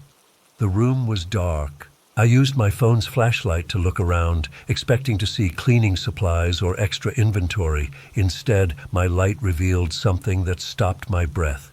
Chains. Actual chains bolted to the concrete wall with metal cuffs hanging from them. The kind used to restrain people, not things. The floor beneath them was stained with something dark that I didn't want to identify. In the corner was a thin, dirty mattress. My hand flew to my mouth to stifle a gasp. This couldn't be real. Things like this didn't happen in real life. Not to normal people like me who had just been visiting their parents and got caught in a storm. I backed out of the room as quietly as possible, pulling the door closed. My heart was hammering so hard I could feel it in my throat. I needed to leave. Now. When I returned to the front, Hank was watching the ancient TV mounted in the corner, some local news channel covering the storm. He turned to me with that same friendly smile that now seemed like a grotesque mask. "Find everything okay?" he asked. I forced myself to nod, praying he couldn't see how badly I was shaking. "Yeah, thanks. Listen, I think I should get going. The rain seems to be letting up a bit." It wasn't. If anything, it was coming down harder, but I needed an excuse. Hank's expression changed subtly. His smile remained, but his eyes hardened. "I don't think that's a good idea. Roads are flooded all over. Just heard on the news. I appreciate your concern, but I really should get going. My husband is already worried and—" "Sit down, Sarah." The way he said my name made my skin crawl. "Have some coffee. Wait out the storm." I moved toward the door, my keys clutched so tightly in my hand that they dug painfully into my palm. "Thanks, but I need to go." I wasn't prepared for how quickly he moved. For an older man, Hank was surprisingly fast. Before I could reach the door, he was blocking my path. I said, "It's not safe," he repeated, his friendly tone completely gone. He grabbed my arm, his fingers digging in hard enough to leave bruises I would later photograph for the police. I tried to pull away. "Let go of me. Now." Instead, he tightened his grip and started dragging me toward the back of the store. I screamed, but who would hear me in this isolated place with a storm raging outside? I fought, kicking, scratching, even biting once when his hand got too close to my face. Nothing worked. He was stronger than he looked, with the wiry toughness of someone who's done manual labor all his life. He pulled me into a small room I hadn't noticed before. Not the storage room with the chains, but a cramped office with a desk and filing cabinet. He shoved me inside so hard I fell against the desk, banging my hip painfully. "You'll stay put until I'm ready for you," he said, his voice eerily calm. "Shouldn't have gone snooping around, Sarah. Curious girls always find trouble." The door slammed shut. I heard a key turn in the lock, then his footsteps walking away. I don't know how long I sat there, frozen in shock. Minutes, maybe. The reality of my situation crashed over me in waves. This man was going to hurt me. Those chains weren't decorative, and no one knew where I was. The office was windowless and dim, lit only by a small desk lamp. I tried the door, locked of course. I searched frantically for anything I could use as a weapon or to help me escape. The desk drawers contained only old receipts and office supplies. Nothing useful. Then I spotted it, a section of metal pipe leaning against the filing cabinet in the corner. It looked like part of some plumbing repair, about 2 feet long and heavy with a rusty edge. I grabbed it, testing its weight in my hands. It wasn't much, but it was something. I stood by the door, pipe raised, waiting. My arms started to ache from holding the position, but adrenaline kept me alert. I heard Hank moving around the store, then a period of silence that terrified me more than any noise could have. The storm continued to rage outside. Every crash of thunder made me flinch. I thought about my parents, who wouldn't expect to hear from me until tomorrow. My roommate, who was out of town herself. No one would miss me for at least a day. I don't know how much time passed before I heard footsteps approaching. The key rattled in the lock. I raised the pipe higher, hands sweating but grip firm. When Hank opened the door, I didn't hesitate. I swung with every ounce of strength I had, aiming for his head. I connected, but not squarely. The pipe glanced off his shoulder and caught the side of his temple. He staggered backward, more surprised than injured. "You little bitch," he snarled, blood trickling down the side of his face. I didn't wait to see what he'd do next. I ran, shoving past him while he was still disoriented. I sprinted through the store, knocking over a display of snacks in my path to slow him down. The rain hit me like a wall when I burst outside, but I didn't care. I fumbled with my car keys, dropping them once before managing to unlock the door. I could hear Hank shouting behind me as I climbed in and locked the doors. My hands were shaking so badly I could barely get the key in the ignition. The engine sputtered once, twice. "Please, please start," before finally roaring to life. Hank reached my car just as I was putting it in reverse. He slammed his fists against my window, the glass vibrating with each impact. I could see his mouth moving, screaming things I couldn't hear over the rain, and my own panicked breathing. I floored it in reverse, then switched to drive and peeled out of the gas station, gravel spraying from under my tires. In my rearview mirror, I saw Hank running toward what must have been his own vehicle. I drove like a madwoman through that storm, hydroplaning more than once, but somehow staying on the road. Every few seconds I checked my mirrors, terrified I'd see headlights gaining on me. The highway was deserted. No other cars, no light except for the occasional lightning flash. I didn't slow down until I saw signs for a town about 20 miles from the gas station. My gas light was blinking insistently by then. I pulled into the first well-lit place I saw, a chain gas station with bright fluorescent lighting and several other cars parked outside. It wasn't until I stopped that I realized I was sobbing. My whole body was trembling, and my knuckles were white from gripping the steering wheel. I sat there for a moment, trying to pull myself together enough to go inside and ask for help. The attendant, a young guy who looked about my age, took one look at me and called the police. They arrived quickly, 2 officers who listened to my story with increasing alarm. They radioed it in immediately and told me to wait while they dispatched units to the gas station. I sat in that bright, clean gas station for hours, drinking cup after cup of free coffee the attendant kept bringing me. The police returned around 3 a.m. with news. They'd found the place exactly as I'd described it, including the chains in the back room. But Hank was gone. They took me to the police station for a formal statement. That's when I learned the truth. Hank's Gas and Mini Mart had been officially closed for over a year. The real owner, Henry Wilkins, had died of a heart attack 18 months earlier. The man who had attacked me was not Hank at all. They caught him 3 days later at a bus station 2 counties over. His real name was Michael Conroy, and he had a record of violent offenses dating back 20 years, including 2 previous kidnapping charges. He'd been living in the abandoned gas station for months, keeping the lights on somehow and waiting for vulnerable travelers like me. The police found evidence that I hadn't been his first target. I won't describe what they discovered in the basement of that place. Some details I've been trying to forget. Sometimes I wonder what would have happened if the storm hadn't forced me to stop that night. I might have driven right past, never knowing what was hiding there. Or maybe he would have found another way to make me pull over, a fake accident scene or a road blockade. I still drive that same stretch of highway when I visit my parents, but I never do it alone, and never after dark. The gas station is gone now, demolished after the police finished their investigation.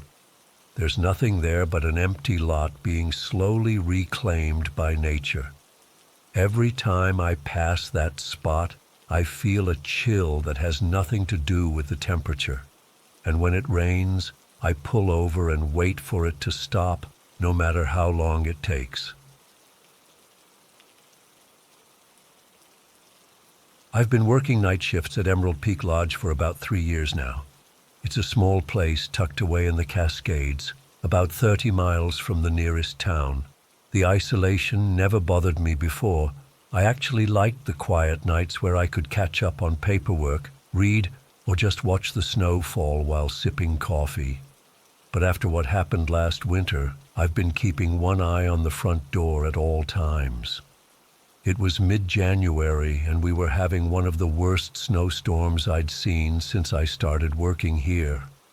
The wind was howling like crazy outside, and the snow had been coming down steadily for hours. Most of our guests had turned in early. We only had about 8 rooms occupied that night.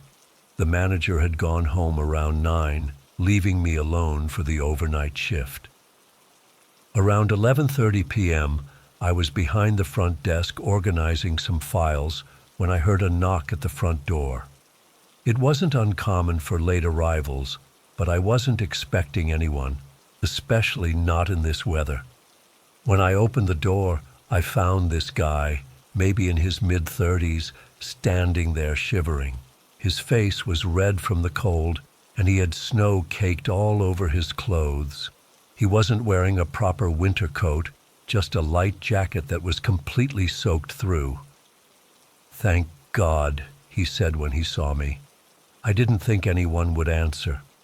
I ushered him inside quickly. The blast of cold air that came with opening the door was intense, and I could see his breath even after he stepped into the lodge. "My car broke down about 4 miles back," he explained, his teeth chattering. "I've been walking for hours trying to find help. Cell service is dead out here." I introduced myself, and he told me his name was Kevin. He seemed genuinely distressed, and I felt bad for him. Who wouldn't? The temperature outside was dropping below 0, and wandering around in this storm could be fatal. "Let me get you some coffee," I offered. "Warm up by the fire in the lounge. We might have a room available if you need to stay the night." Kevin nodded gratefully and followed me to our small lounge area, where we keep a fire going during the winter months. I brought him a large mug of coffee and a couple of towels so he could dry off.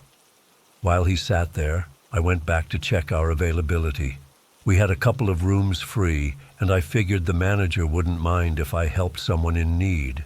When I returned to the lounge, that's when I first noticed something off. Kevin was standing in front of the fireplace, not sitting where I'd left him. He was staring intensely into the flames, mumbling something I couldn't quite hear. I cleared my throat to get his attention, and he jerked around like I'd shocked him. "Sorry," he said with a weak smile. "Just trying to get warm." I told him about the available room, but he seemed distracted, his eyes darting around the lounge. "That's great. Thanks. Do you have a phone I could use first? I need to call a tow truck." I pointed him to the guest phone near the coffee station. Kevin picked it up, but then just stood there, holding the receiver to his ear without dialing. After about 30 seconds of this, I asked if everything was okay. That's when things started getting weird. Kevin slammed the phone down so hard I thought it might break. "No," he said sharply. "Nothing is all right. They're after me." The sudden change in his demeanor caught me completely off guard. "Who's after you?" I asked, trying to keep my voice calm. "Them. They're everywhere." His eyes were wide now, scanning the room frantically. "They followed me here. I thought I lost them in the snow, but they always find me." I took a step back, suddenly very aware that I was alone with this guy in an isolated lodge during a snowstorm. "Maybe you should sit down," I suggested. The cold can mess with your head sometimes. He ignored me and started pacing around the lounge, looking behind furniture and peering out the windows into the darkness. "You don't understand," he said. "They've been tracking me for weeks. They put something in my head. I can feel it buzzing sometimes." At this point, I was getting seriously concerned. Either this guy was having some kind of mental health crisis, or he was on something. Either way, I wasn't equipped to handle it. I tried to think about what to do next while keeping my distance. "Kevin," I said gently, "why don't we sit down and talk about this? Maybe I can help you figure things out." That was a mistake. As soon as I said it, Kevin lunged at me from across the room. It happened so fast I barely had time to react. He tackled me to the floor, knocking the wind out of me. His face was inches from mine, his eyes wild and unfocused. "They're coming for you too," he whispered. "I can see it in your eyes. They've marked you." I managed to push him off and scramble to my feet. My heart was pounding so hard I could hear it in my ears. Kevin didn't come at me again right away, but he was blocking my path to the front desk where the main phone was. "Kevin, I don't know what's going on, but you need to calm down," I said, trying to sound firm despite how terrified I felt. "You think I'm crazy," he said, his voice suddenly eerily calm. "That's what they want you to think. That's how they isolate people like us." I started slowly moving toward the desk, keeping my eyes on him. "I don't think you're crazy. I just think you might need some help right now." "Help?" He laughed, but it was hollow and wrong-sounding. "No one can help. They're in the government, in the hospitals, in the police." When he mentioned the police, I realized that's exactly who I needed to call. Our lodge is pretty remote, but the county sheriff's department usually has someone patrolling within 20 minutes of us. I finally made it to the desk and reached for the phone. Kevin watched me, but didn't try to stop me. As I dialed 911, he just stood there, shaking his head slowly. "911, what's your emergency?" the dispatcher answered. I tried to keep my voice low and steady as I explained the situation. "I'm at Emerald Peak Lodge. I have a man here who's having some kind of episode. He's becoming aggressive, and I'm here alone." Kevin started laughing again when he heard me. "Go ahead, call them. They're part of it too." The dispatcher assured me they'd send someone right away, but warned it might take longer than usual because of the storm. I hung up and tried to figure out what to do while waiting. "Kevin, the police are coming to help. They can get you somewhere safe and warm," I said. "There is nowhere safe," he shouted, suddenly agitated again. "Don't you get it? They're everywhere." He started pacing again, running his hands through his hair and muttering to himself. I noticed his clothes weren't just wet from snow. They were dirty, like he'd been sleeping in them for days. There were scratches on his hands I hadn't noticed before, and a strange rash or bruise on his neck. "Who exactly is after you?" I asked, partly to keep him talking, partly because I was genuinely curious what was going on in his head. Kevin froze mid-step. "You really want to know?" he asked in a whisper. I nodded, though honestly I was just buying time until help arrived. Kevin looked around the room, then motioned for me to come closer. Every instinct told me to stay put, but I took a single step forward. "They're not human," he said softly. "They look human, they sound human, but they're not. I saw one of them change. In the forest 3 weeks ago. I was camping and I saw it happen." A chill ran down my spine that had nothing to do with the winter air seeping through the windows. The conviction in his voice was unsettling. "What did you see?" I found myself asking. "It was my friend at first. We were hiking. Then he just stopped, started twitching, His face, Kevin's voice cracked. His face sort of rippled, like it was made of water or something. And then he wasn't my friend anymore. He was still shaped like a person, but wrong somehow. And his eyes, they were all black. Kevin was trembling now, but not from cold. I ran.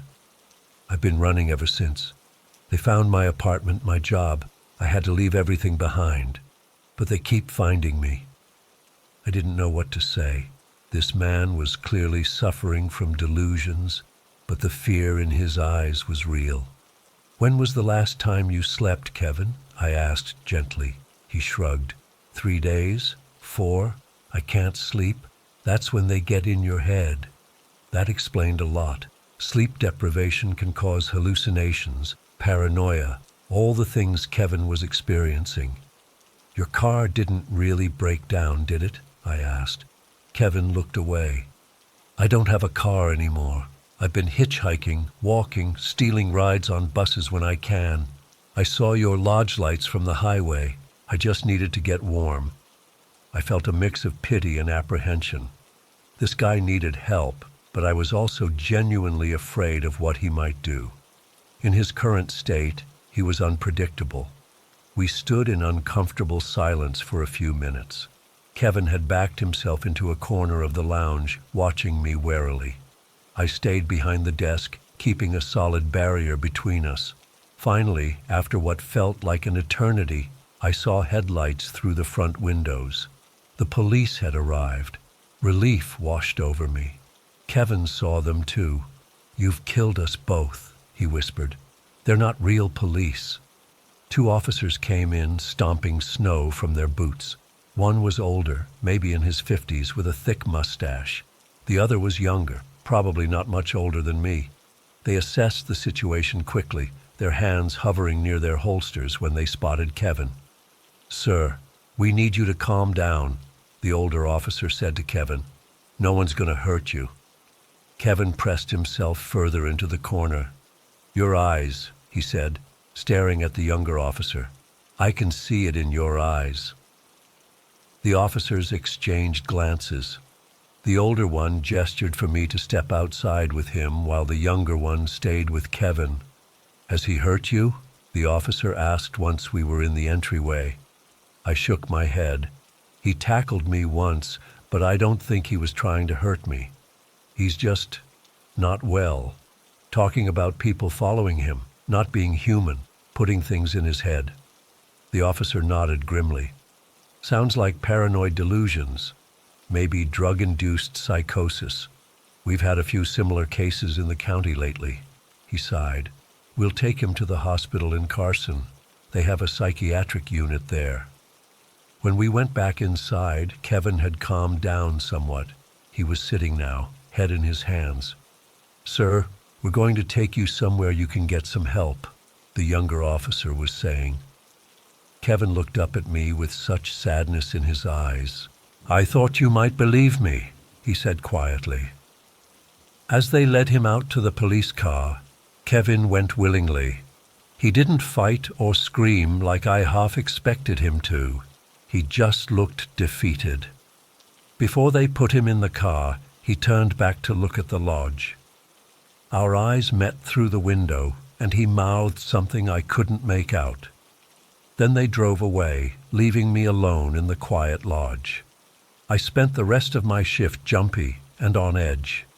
Every creak of the old building made me flinch. I kept thinking about Kevin's eyes, the absolute conviction when he talked about what he'd seen. I didn't believe his delusions, obviously, but something about his fear felt genuine. The next morning, I asked the manager if the police had called with any updates. They hadn't. I tried calling the station myself later that day, just to find out if Kevin was getting the help he needed.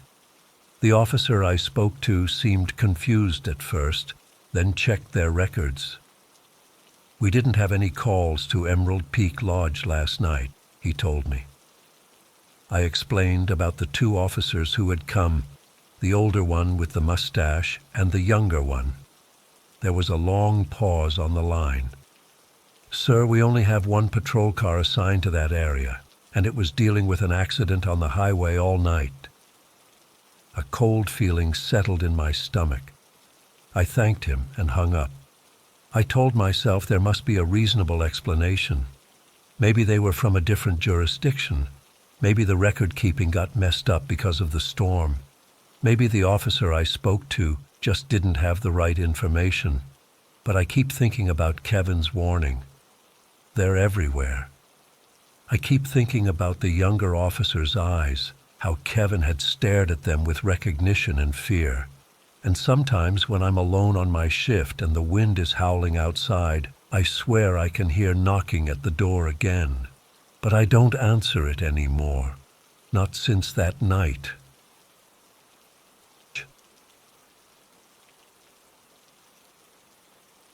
I still have a hard time sleeping through the night. It's been 4 months since I quit my job at Riley's Gas and Go, but I can't shake the feeling that I missed something, or that something's still missing me. I'd been working the graveyard shift there for about 8 months. It wasn't glamorous, but the pay was decent enough for our area, and I needed the money while finishing my associate's degree. Riley sits about 7 miles outside Pinewood Junction on Highway 16, basically the middle of nowhere.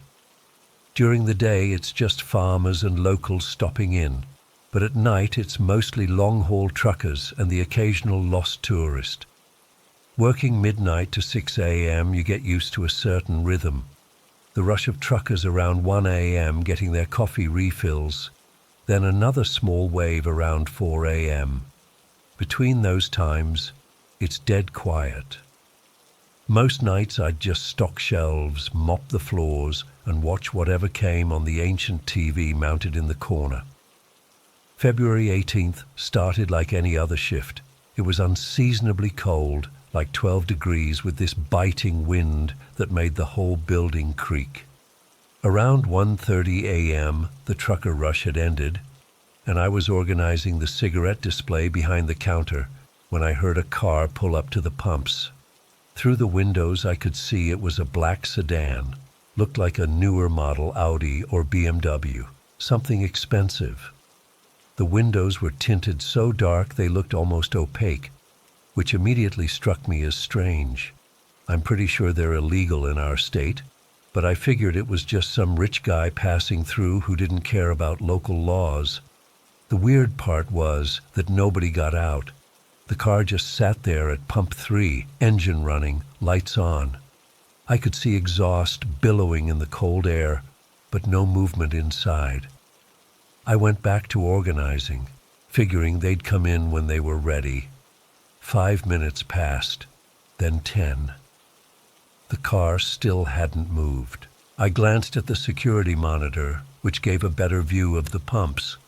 The car was just sitting there, not even at an angle like someone was about to get out, perfectly straight, like it had been placed there deliberately. I'm not usually paranoid, but something about it made my skin crawl. The way it was positioned, I couldn't see the license plate on either the front or back.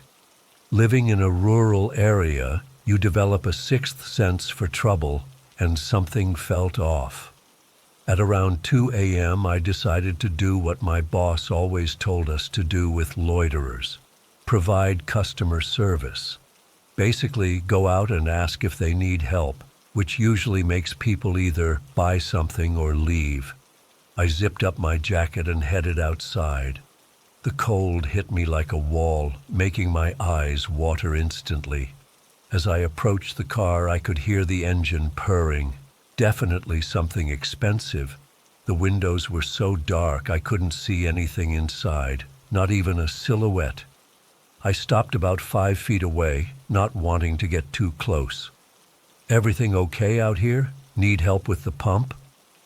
My voice sounded strangely loud in the silent parking lot. No response. I took 1 step closer. "Sir? Ma'am? Do you need any help tonight?" That's when the driver's side window rolled down. Just a crack, maybe 2 inches. I couldn't see anything inside. It was complete darkness within the car, like the interior lights had been disabled. Marlboro Reds, box. The voice was male, I think, calm and measured, like someone ordering at a drive-thru, but there was something off about it. It was too controlled, too precise, no accent I could place. Sure thing, do you want to come inside to pay, or... I'll pay here, cash. The voice didn't change inflection at all. All right, I'll grab those for you. I hurried back inside, honestly relieved to put some distance between us. The whole interaction felt wrong somehow. I grabbed the cigarettes and returned to the car, shivering partly from cold and partly from nerves. The window was still cracked just those 2 inches. I couldn't see anything inside. Not a face, not clothing, nothing. Just blackness. That'll be $8.75, I said, holding up the pack. A hand emerged from the gap, wearing a black leather glove. The fingers were long and thin, and the movement was strangely fluid, almost mechanical. The hand held exactly $10 in cash, a crisp $10 bill. I took the money and passed the cigarettes through the gap. The hand retreated like a spider pulling back into its hole. Need anything else tonight? I asked, trying to sound normal while fumbling to make change with my cold fingers. No. The response was immediate and final. I held out the change, and the gloved hand reappeared, took it, and vanished again. The window rolled up smoothly until the car was once again a sealed black box. I expected the car to drive away then, but it didn't. The engine kept running, the exhaust still pumping into the cold air. It just sat there. Back inside the store, I kept glancing at the security monitor. 15 minutes passed, then 30. The car hadn't moved an inch. I started imagining scenarios. Maybe they were casing the place for a robbery. Maybe they were waiting for someone. Maybe the driver was sick or hurt. At 2:45 a.m., the car's horns suddenly blared, just once, but loud enough to make me jump and knock over a display of beef jerky. I looked at the monitor and saw the driver's window was down that same 2 inches again. I didn't want to go back out there, but I was the only employee on duty. I considered calling the police, but what would I say? There's a car at my gas station, and they're not leaving? It wasn't exactly an emergency, so I went back out. This time I stayed further away. Is there something else I can help you with? I called from about 10 feet away. Check my tires. The pressure feels low. The same measured voice, without a hint of urgency, despite the late hour and freezing temperature. I hesitated. I'm not really a mechanic, but there's an air pump on the side of the building if you need it. Check them, please. The voice added that last word like an afterthought, something learned rather than felt. Against my better judgment, I walked around to look at the tires. They seemed fine to me, expensive performance tires that looked nearly new. As I moved around the vehicle, I felt watched, not just by the driver, but like there were multiple sets of eyes tracking me from inside. I couldn't see through the windows at all, but I knew, I absolutely knew, they were watching every move I made. When I reached the passenger side, the back door opened about an inch, just cracked open, with that same impenetrable darkness inside. I froze. Nobody got out. Nobody spoke. The door just opened slightly, then stopped. My heart was hammering so hard I could feel it in my throat. I quickly checked the last tire and stepped away from the car. Your tires look fine to me. Pressure seems normal. My voice was shaking. Are you sure? The voice asked. Pretty sure. Like I said, there's an air pump if you want to check yourself. The door that had been cracked open slowly closed again with a soft click. Thank you for checking. The driver's tone hadn't changed at all. I nodded and practically ran back inside. My hands were shaking so badly I dropped my keys twice trying to lock the door behind me. We weren't supposed to lock the doors during business hours, but screw policy. Something was very wrong. Through the monitor, I watched as the car continued to sit there. The clock ticked past 3 a.m., then 3:30. The car didn't move. I tried to busy myself with inventory, but I couldn't focus. Every few minutes, I'd check the monitor, hoping the car would be gone. It never was. At about 4:15 a.m., when my nerves were completely fried, the horn sounded again. One quick beep. I looked at the monitor and saw the driver's window was down that same 2 inches. I didn't want to go out there. Everything in me was screaming to stay inside.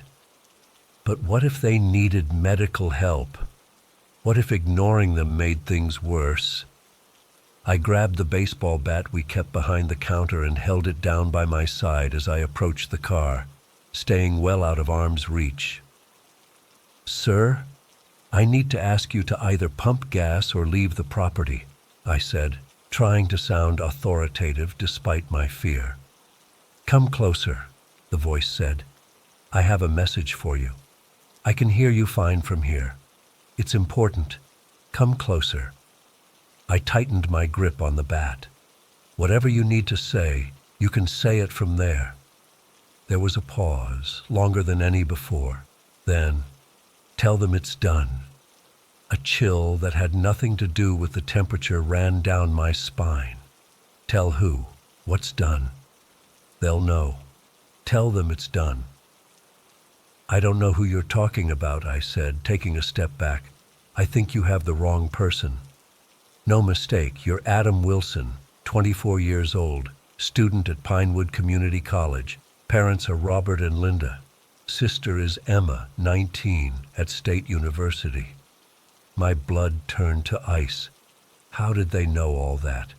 I'd never seen this car before, never met anyone who drove something this expensive. I didn't wear a name tag at work. "Who are you?" I managed to ask. "Tell them it's done. They'll find you." Before I could respond, the window rolled up. The car's engine revved once, and then it pulled away from the pump, tires crunching on the frozen gravel. It accelerated onto the highway, heading east toward Pinewood Junction. Within seconds, its taillights disappeared into the darkness. I stood there shaking, my mind racing. Who were they? What was done? Why did this person know so much about me and my family? I spent the rest of my shift jumping at every sound, constantly checking the monitors and the doors. I called my parents at dawn, making up some excuse about needing my mom's recipe for something. They were fine. My sister answered my text about borrowing some non-existent textbook. She was fine too. I never delivered the message to anyone. I didn't know who it was meant for, and I was terrified of finding out. I quit that job 3 days later, telling my boss I needed to focus on school. The truth was, I couldn't stand being alone in that store at night anymore, wondering if that black sedan would return. It's been 4 months now. I still look over my shoulder when I'm alone. I still check my rearview mirror for black sedans with tinted windows. I still wonder who they are and what was done. Sometimes I think about reporting it to the police, but what would I say? A creepy customer knew my name and told me to pass along a cryptic message? They'd think I was paranoid or making it up. The strangest part? Last week I got a job offer out of nowhere. Some tech company I've never heard of, offering way more money than makes sense for someone with my qualifications. The email knew details about me that weren't on any resume I've sent out. I deleted it immediately, but I can't shake the feeling that they have found me anyway. And whatever was done that night is just the beginning of something worse. I don't know what to do. I don't know who to tell. All I know is that black sedan is out there somewhere, and the driver knows exactly who I am. I've been trying to write this all down for weeks, but every time I start, my hands shake so badly I can't type. Even now, I'm on my third glass of wine just to steady myself enough to get through this. I need to share what happened to me last month at the Pinecrest Hotel. Maybe putting it into words will help me process it, because the nightmares haven't stopped. I worked at Pinecrest for almost 2 years as the night receptionist. It's this small, family-owned place on the outskirts of Millbrook. Nothing fancy, just 30 rooms spread across 3 floors. Most nights were mind-numbingly boring. I'd check in the occasional late arrival, maybe handle a request for extra towels, but mostly I'd just watch Netflix on my phone and make sure nobody set the place on fire. My shift was 6 p.m. to 6 a.m. 4 nights a week.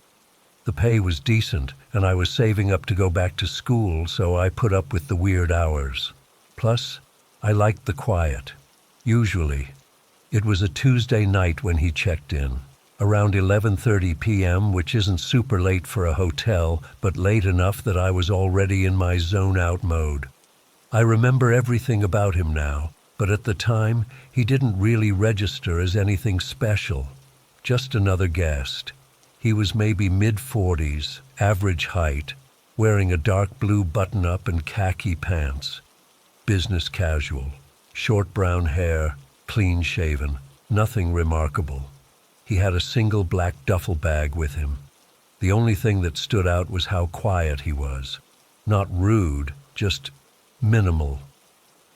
When I asked for ID, he slid his driver's license across the counter without a word. Mark Wilson from Columbus, Ohio. "How many nights will you be staying with us, Mr. Wilson?" I asked. "A week," he said. His voice was soft, almost like he wasn't used to using it. He paid cash up front, which wasn't common, but not unheard of.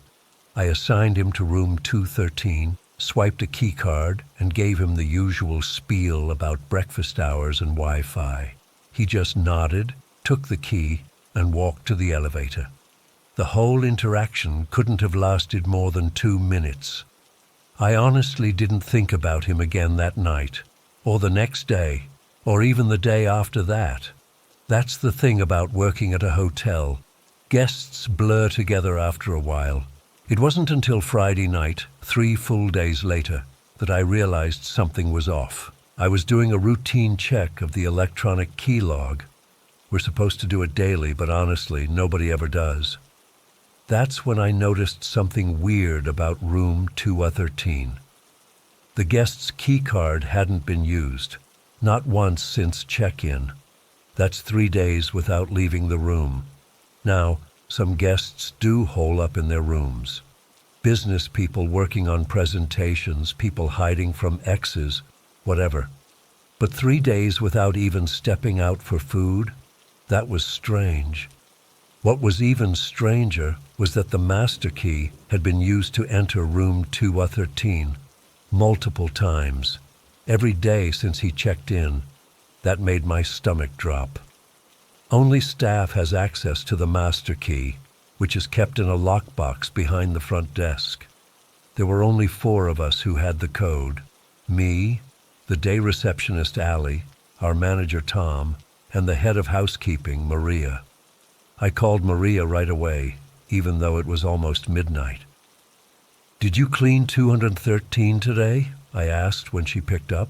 213? No, that guest has the Do Not Disturb sign up since Tuesday. "Haven't touched it," she replied, sounding half asleep. I thanked her and hung up, my unease growing. I texted both Allie and Tom, asking if either of them had been in 213. Tom didn't respond, probably asleep, but Allie replied right away, "No, that room has D&D. Guest doesn't want service." So who the hell was using the master key to get into that room? I checked the security camera footage, but our system is ancient and only keeps recordings for 24 hours. Plus, the second floor camera has been broken for months. Tom kept promising to get it fixed, but you know how that goes. By 3 a.m., I'd worked myself into a complete panic. What if Mr. Wilson was hurt in there? What if he'd had a heart attack or something, and someone on staff knew and was covering it up? What if he wasn't even in there anymore? I should have called the police, That's what a normal person would do, right? But I was afraid of looking stupid if it turned out to be nothing. What if he was just a weird guy who liked to use the back stairs and our key system was glitching? I'd lose my job for sure if I called the cops for no reason. So I decided to check it out myself when my shift ended. Stupid, I know. So stupid. At 6 a.m., Jenny arrived to take over the front desk. I pretended to leave, even waved goodbye as I walked out the front door, but then I circled around to the side entrance. I used my employee card to get back in and took the stairs to the second floor. The hallway was that kind of quiet that feels wrong. You know hotel hallways. There's usually some noise, a TV through a door, someone talking on the phone, an ice machine humming. But this was dead silent. I stood outside room 213 for what felt like forever. The "Do Not Disturb" sign hung from the handle, slightly crooked. I knocked first, quietly, then a little louder. "Housekeeping," I called, even though it was way too early for that. No response. I don't know what came over me, but I took the master key from my pocket and swiped it. The lock clicked. I pushed the door open just a crack. "Hello? Mr. Wilson? Just checking if everything's okay." Nothing. I pushed the door open wider and stepped inside. The room was dim, curtains drawn against the morning light. The bed was made, not just made, but perfect, like no one had slept in it. The TV was off. No personal items visible anywhere. If it weren't for the "Do Not Disturb" sign, I would have thought the room was unoccupied. But there was a smell. Faint, but definitely there, like old meat and something chemical. My heart started racing. I noticed the closet door was slightly open, just an inch or so, enough to see that the light was on inside. I walked over, holding my breath, and pulled it open.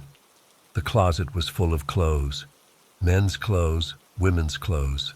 Not hung up neatly, just piled on the floor. A black suitcase was open, filled with more clothes. And the smell was stronger here, much stronger. None of these clothes looked like they would fit the man who checked in. There were colorful sundresses, a child's backpack, men's suit jackets that would be huge on Mr. Wilson's frame. My mind was struggling to make sense of what I was seeing when I heard water dripping in the bathroom. I turned toward the sound, noticing now that the bathroom door was closed. I knew I should leave, call the police, get help, but I was frozen in place, like in a nightmare where you can't run. I walked to the bathroom door and turned the handle. It wasn't locked. The smell hit me first, 1,000 times worse than the closet. I gagged, covering my mouth with my sleeve. The bathroom light was on, harsh fluorescent, making everything too bright, too clear. And there he was, Mr. Wilson, in the bathtub, fully clothed. His eyes were open, staring at the ceiling. His skin had a grayish tinge, dark veins visible underneath. His mouth was open in a silent scream. There was dried blood around his nose and mouth, and a cut across his neck that had turned the bath water pink. He'd been dead for days. Days while someone else had been coming and going from his room. I think I screamed. I must have, because the sound echoed off the bathroom tiles. I turned to run, and that's when I saw him. Standing in the doorway of the hotel room was a man in a dark hoodie. He wasn't Mr. Wilson. He wasn't anyone I recognized. He was tall, much taller than Wilson, with pale skin and dark eyes that looked almost black in the dim light. And he was blocking my only way out. "Shit," he said. Just that one word, flat and emotionless. I backed up until I hit the bathroom sink. The man stepped into the room and closed the door behind him. "You just had to be curious, didn't you?" His voice was soft, but had an edge to it, like he was struggling to control his anger. He reached into his hoodie pocket, and I saw the glint of something metal. "Please," I whispered, "please don't hurt me." "Shut up," he hissed. "Not a sound, or I'll do to you what I did to him. Understand?" I nodded, tears streaming down my face. "Sit down, on the floor, now." I slid down against the bathroom cabinet until I was sitting on the cold tile. He kept the knife pointed at me, but turned his attention to the room, frantically opening drawers, looking under the mattress, checking the air vent. "Where is it?" he muttered. "Where the fuck is it?" I had no idea what he was looking for. My mind was racing, trying to find a way out. The bathroom window was too small. I couldn't outrun him to the door. I had left my phone at the front desk before coming up. He moved to the closet, digging through the pile of clothes, becoming more agitated. That's when I noticed he wasn't watching me as closely. His back was partly turned. I looked around desperately for anything I could use as a weapon. My hand found the heavy ceramic lid of the toilet tank. As quietly as I could, I lifted it. He must have heard something because he turned, but it was too late. I swung with everything I had, connecting with his shoulder instead of his head. He stumbled backward, cursing. The knife clattered to the floor. I didn't wait. I ran, out of the bathroom, across the hotel room, into the hallway. I could hear him behind me, his footsteps pounding. I headed for the stairs instead of the elevator, taking them two at a time, nearly falling in my panic. I burst into the lobby, screaming for Jenny. She looked up from the desk, eyes wide. "Call 911, I yelled. "There's a murderer upstairs." I didn't stop running until I reached the parking lot. I turned back to see if he was following me, but he wasn't there. Jenny came out moments later, her phone in hand. "The police are coming," she said. "What happened? You're covered in blood." I looked down. There was blood on my hands, my shirt, my jeans, Mr. Wilson's blood. I started shaking so hard I couldn't stand. Jenny helped me sit on the curb. The police arrived within minutes, swarming the hotel. They found him hiding in the closet of room 213, crouched behind all those clothes. They found 3 more bodies in the dumpster behind the hotel, all missing persons from neighboring towns. They told me later that his name wasn't really Mark Wilson. He was Jacob Mercer, wanted in 3 states for multiple murders.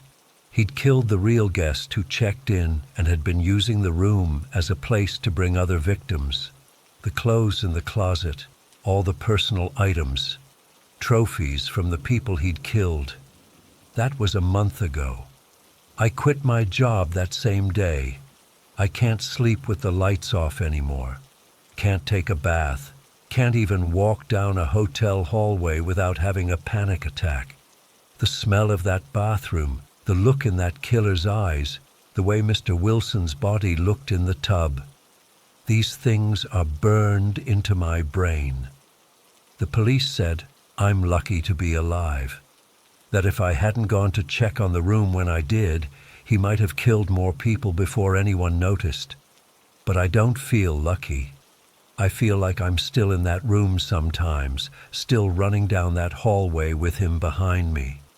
I'm seeing a therapist now, trying to process it all. But I don't know if I'll ever feel normal again after what I saw at the Pinecrest Hotel. I keep thinking about all those people who checked into hotels and never checked out. How many more rooms like 213 are out there right now, hiding secrets behind Do Not Disturb signs? Sometimes I wake up in the middle of the night, convinced I can hear water dripping in my bathroom, and every time I have to get up and check that there's no one in my tub waiting for me with open, dead eyes.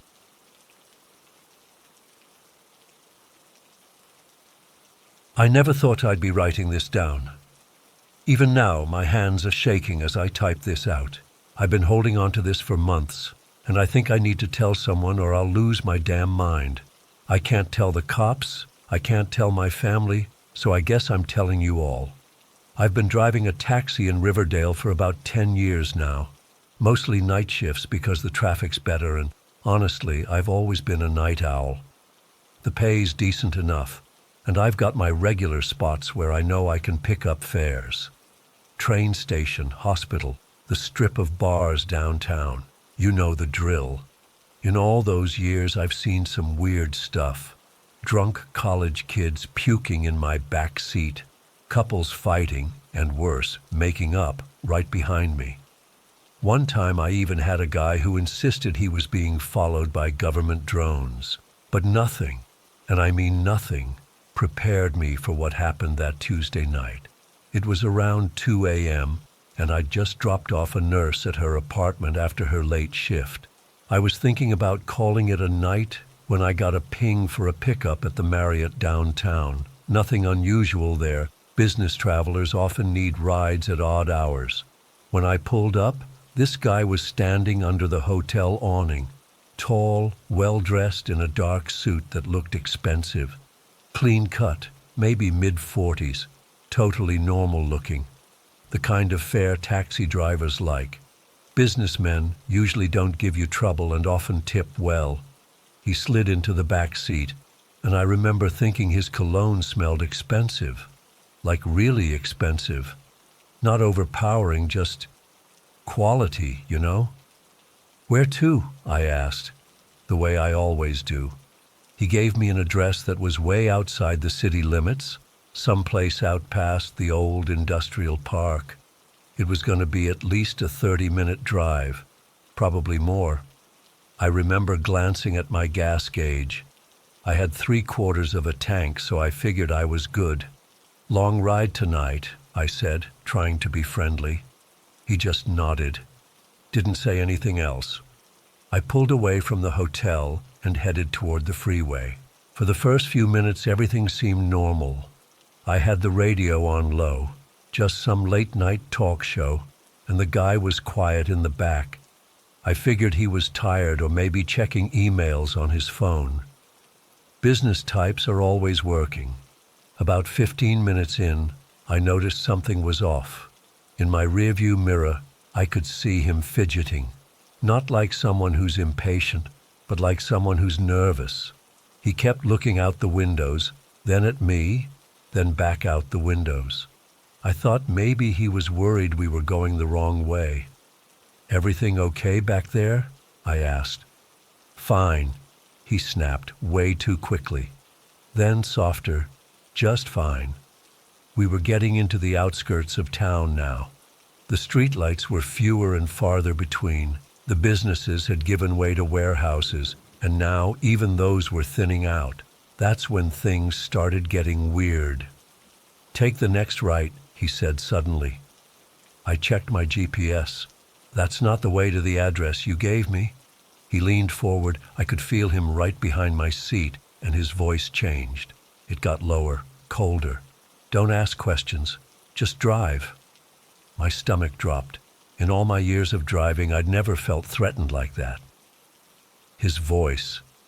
There was something in it that told me he wasn't messing around. I took the right turn. We were on some county road now.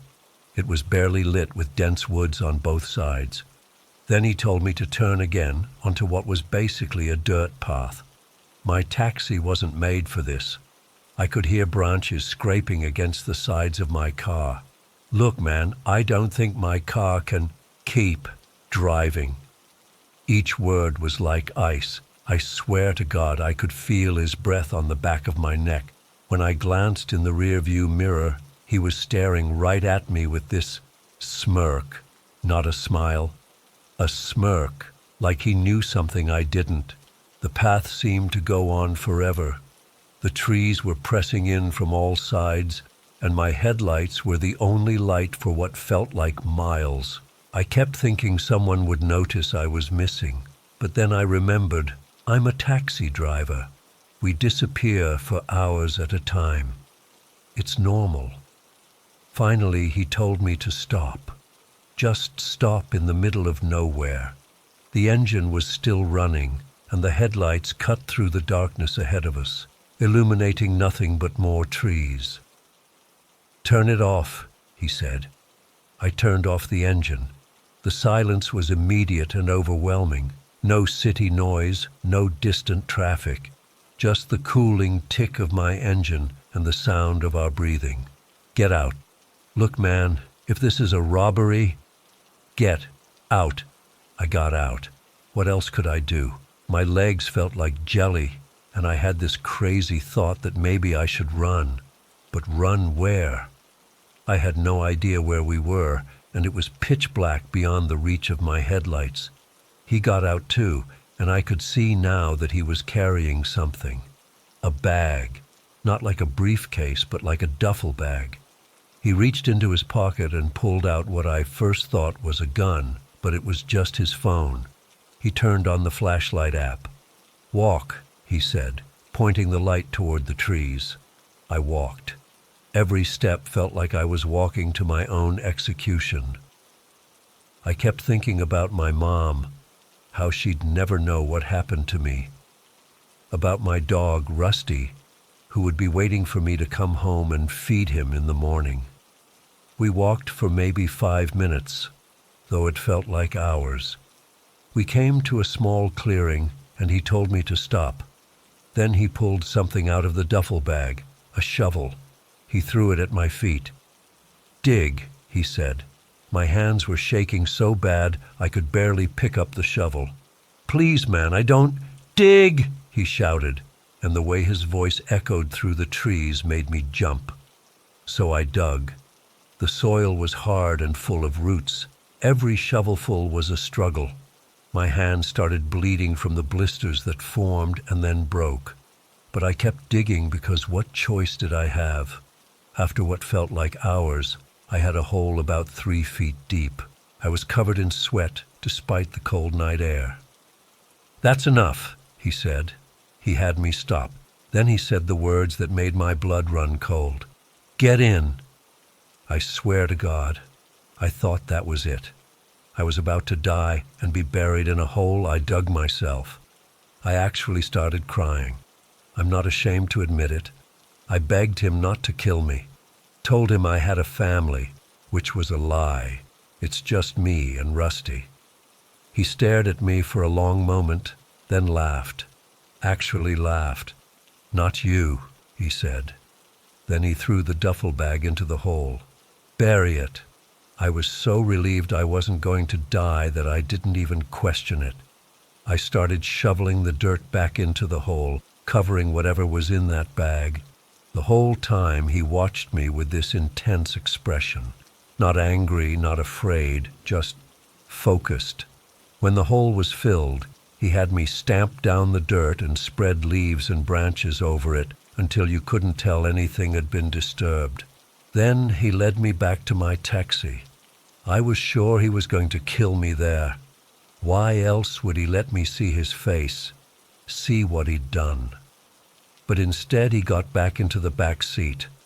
"Drive back to the main road," he said. I drove. My hands were trembling so bad I could barely steer. When we reached the county road, he directed me toward the city, but only to the outskirts. "Pull over here," he said when we reached a 24-hour gas station. I pulled over. He handed me a wad of cash, way more than the fare would have been. And then my stomach dropped again when I realized he had my wallet and phone.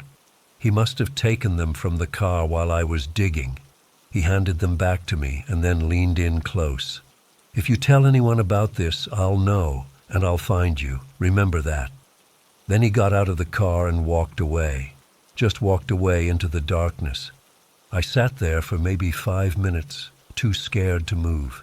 Then I drove about a mile down the road, pulled over, and threw up on the side of the highway. I drove home in a daze. I took a shower but couldn't get the dirt from under my fingernails. I called in sick the next day, and the next. When I finally went back to driving, I changed my route. I don't go near that part of town anymore. That was 3 months ago. Sometimes I think about going to the police, but what would I say? I didn't see what was in the bag. I don't have an exact location of where we buried it, and I'm terrified that somehow he'd find out, that he's watching me. Sometimes when I'm driving my shift, I see a man in a suit standing on a corner, and my heart stops until I realize it's not him. I check my rearview mirror constantly, convinced he's following me. I've thought about quitting, moving away, but where would I go? What would I do? I don't sleep much anymore. When I do, I dream about digging that hole, but in my dreams, when the bag hits the bottom, it makes a sound, a crying sound. I don't know what I buried that night. I don't want to know, but whatever it was, it's out there in those woods, and the only other person who knows exactly where it is could be anywhere, watching, waiting to make sure I keep my mouth shut. I've never told anyone this until now. I just needed to get it off my chest. Sometimes I wonder if I imagined the whole thing, but then I look at my hands. The blisters healed, but I swear I can still feel them breaking open every time I grip my steering wheel.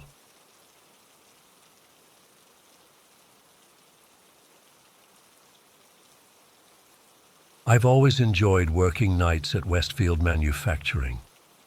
For 5 years, it was perfect for me. Less management breathing down your neck, decent pay, and honestly, I work better when it's quiet. There's something soothing about the steady hum of machinery and the rhythm of a manufacturing plant when most people are asleep, until last Wednesday, that is. Now I can't even walk past the maintenance room without my heart racing. I should probably explain. My name's Laura, and I've been on the night shift at Westfield since 2018. The routine was always the same. Clock in at 10 p.m., handle quality control on the West Line, maintenance checks at 2 a.m., break at 3, then finishing with inventory until 6 a.m. when the morning crew arrives. Same routine, same faces every night. Jim, Mike, and a few others. We weren't exactly friends, but we were friendly enough. We had our rhythm. Jim was always the quiet one. Mid-50s, kept to himself, packed the same lunch every day, tuna sandwich, apple, black coffee. He'd been there longer than any of us, like 15 years or something. We'd talk occasionally about normal stuff, weather, sports, complaining about corporate. But he wasn't one for small talk. That's why what happened last Wednesday was so out of character. I noticed something was off with Jim the moment I clocked in. He was fidgety, checking his watch every few minutes, and kept glancing toward the supervisor's office. Mike, our night supervisor, had left to pick up some parts from another facility about an hour away, so we were essentially unsupervised. Not that it mattered. We all knew our jobs. Around 1 a.m., I was checking pressure gauges on the West Line when I noticed Jim walking past me for the third time in 20 minutes. He had a small toolbox with him, not unusual since he sometimes did minor repairs, but something felt off. His face was pale and sweaty, despite the plant being cold as usual. "Everything okay, Jim?" I called out. He nearly jumped out of his skin. "Yeah, fine. Just checking something," he mumbled, then hurried away. At 3 a.m., our usual break time, I headed to the break room but noticed Jim wasn't there. In 5 years, I'd never seen Jim miss break time. It was sacred to him. 30 minutes of peace with his thermos of coffee and his crossword puzzle book. But his usual chair was empty, his lunchbox nowhere in sight.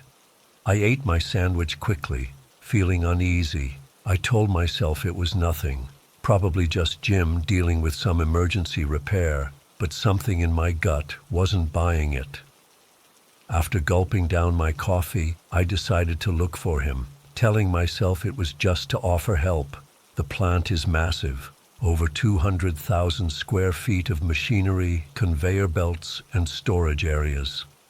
The night shift skeleton crew meant large sections were completely empty. The fluorescent lights buzzed overhead as I walked through, my footsteps echoing on the concrete floor. I checked the bathrooms, the loading dock, and the quality control lab. No Jim.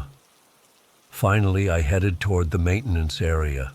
a section of the plant most of us rarely visited unless something broke down. It housed the main control panels for the entire facility, with access to pressure systems, electrical controls, and safety overrides.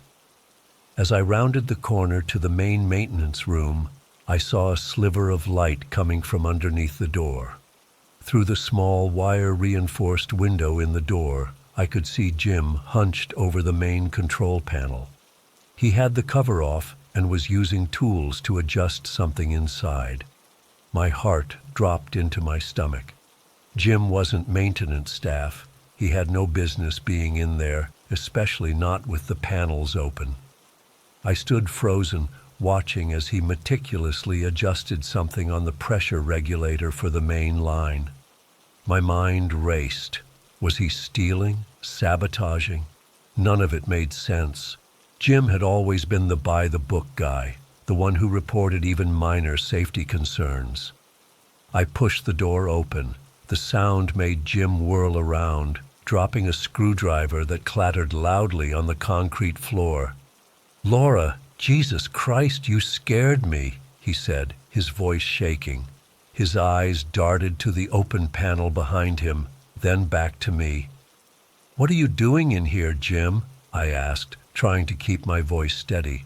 "You know we're not supposed to touch those controls?" His face seemed to collapse. The Jim I knew, steady, calm, reliable Jim, suddenly looked like he'd aged 10 years. He slumped against the wall, running his hands through his thinning hair. "They won't listen to us, Laura. I've filed 17 safety reports in the past 3 months. 17. The pressure on the main line has been spiking dangerously. Last week it hit 87 psi when the maximum safe level is 75. I showed them the logs, the reading patterns. You know what Keller said? The system is designed to handle fluctuations." Jim's voice was rising now, his hands shaking as he pointed to the control panel. "It's not designed for this. I've worked here for 15 years. I know this system better than anyone. That line runs right past the break room, Laura, right past where we eat lunch every day." I felt sick. "So what were you doing just now?" He looked down at his hands. "I was going to create a small leak. Nothing dangerous, just enough to trigger the automated shutdown. They'd have to bring in inspectors then. They'd have to fix it." My mind was reeling. "Jim, you can't do that. That's sabotage. You could go to jail." "I know what it is," he snapped, then immediately softened. "I know. But what happens when that line finally gives? What happens when someone gets hurt or killed because they won't listen? I've tried everything else." I took a step closer, trying to see what he'd done to the panel. "How bad is it really?" Jim's eyes met mine, and I could see the genuine fear there. "It's going to fail, Laura. Not might. Will. The vibration from the new equipment they installed last month is putting stress on fittings that are already at the end of their service life. They keep pushing back the maintenance schedule to meet quotas." I believed him. Jim wasn't an alarmist or a troublemaker. If he said there was a serious problem, there was. "But this isn't the way," I said, gesturing to the open panel. "If you cause even a minor incident, they'll just blame you. Nothing will change." Jim stood silently for a moment, then nodded slowly. "Maybe you're right." "Have you made any changes yet?" I asked. I adjusted the pressure threshold warning settings and loosened a coupling. It would have started a slow leak in about an hour. Enough to trigger alarms, but not enough to cause real damage. My heart was pounding. "Can you undo it? Right now?" Jim hesitated, then nodded. I watched as he carefully readjusted the settings and retightened the coupling he'd loosened. My hands were shaking and I wasn't even the one doing it. When he finished, he replaced the panel cover and secured it. "Mike will be back soon," I said. "We need to tell him what happened." Jim's face went pale. "Laura, I'll lose my job. I've got 3 years until retirement. I felt terrible for him, but there was no way around it. If we don't tell him and something happens later, we're both responsible. At least this way, you can explain your concerns. Maybe they'll finally listen. We waited in the break room for Mike to return. Neither of us spoke much. Jim kept checking his watch and bouncing his leg nervously. I couldn't stop thinking about what might have happened if I hadn't found him. A slow leak in a high-pressure line could have escalated into something much worse. Mike returned around 4:30 a.m. The moment he walked into the break room and saw our faces, he knew something was wrong. "What's going on?" he asked, setting down his coffee. Jim looked at me, then back at Mike. "We need to talk. It's about the pressure issues on the main line." Over the next 20 minutes, Jim explained everything, his concerns, the ignored reports, and finally, what he'd almost done in the maintenance room. Mike's expression grew increasingly grim. "Jesus Christ, Jim," he finally said. "I had no idea it was that bad. Why didn't you come to me directly?" "I filed the reports through proper channels," Jim replied. "And you've been dealing with your own stuff with corporate breathing down your neck about production numbers." Mike ran his hand over his face. "I need to call this in, right now." He picked up the phone and called the plant manager at home. It was barely 5 a.m., but within 30 minutes, the plant manager and the head of maintenance had arrived. They shut down the entire plant immediately, something I'd never seen happen in 5 years. Jim was escorted to the manager's office. I didn't see him for the rest of the shift. The rest of us were told to wait in the break room while they assessed the situation. At 6 a.m., when the morning shift arrived, they were all sent home. The plant remained closed. By noon, inspection teams were crawling all over the place. I later learned they found exactly what Jim had warned about. The main pressure line was indeed showing signs of imminent failure, with stress fractures at 3 different connection points, including one right by the break room. Jim was suspended pending investigation. I gave a statement about what happened, telling them everything exactly as it occurred. I felt horrible, like I'd betrayed Jim by stopping him, but also like I'd have betrayed everyone's safety if I hadn't. 2 days later, we all received emails that the plant would remain closed for at least a week for emergency maintenance. There was a company-wide meeting where management announced new safety protocols and promised a culture of accountability moving forward. It's been 5 days now. The plant reopens tomorrow night. Jim won't be there. He's still suspended, though I heard from Mike that they're considering allowing him to return after a formal review, especially since his warnings proved accurate. The main line has been completely replaced, and there are safety engineers crawling all over the place installing new monitoring systems. I should feel relieved that a potential disaster was avoided. Instead, I can't stop thinking about how close we came to something terrible happening. Not because of Jim's actions, but because legitimate safety concerns were ignored until someone got desperate enough to take drastic measures. Every time I close my eyes, I see that open control panel and Jim's shaking hands. I keep wondering what would have happened if I'd taken my break at the usual spot that night instead of looking for him. Would someone have gotten hurt? Would the leak have caused something worse? I go back to work tomorrow night, and I honestly don't know how I feel about it. The humming machines that once felt so soothing now sound ominous. Every pipe, every gauge, every control panel. I'll be wondering what else might be on the verge of failure that we don't know about. The night shift used to be my comfort zone. Now I'm not sure I'll ever feel safe there again. And the worst part? I can't stop wondering if Jim was actually doing the right thing all along.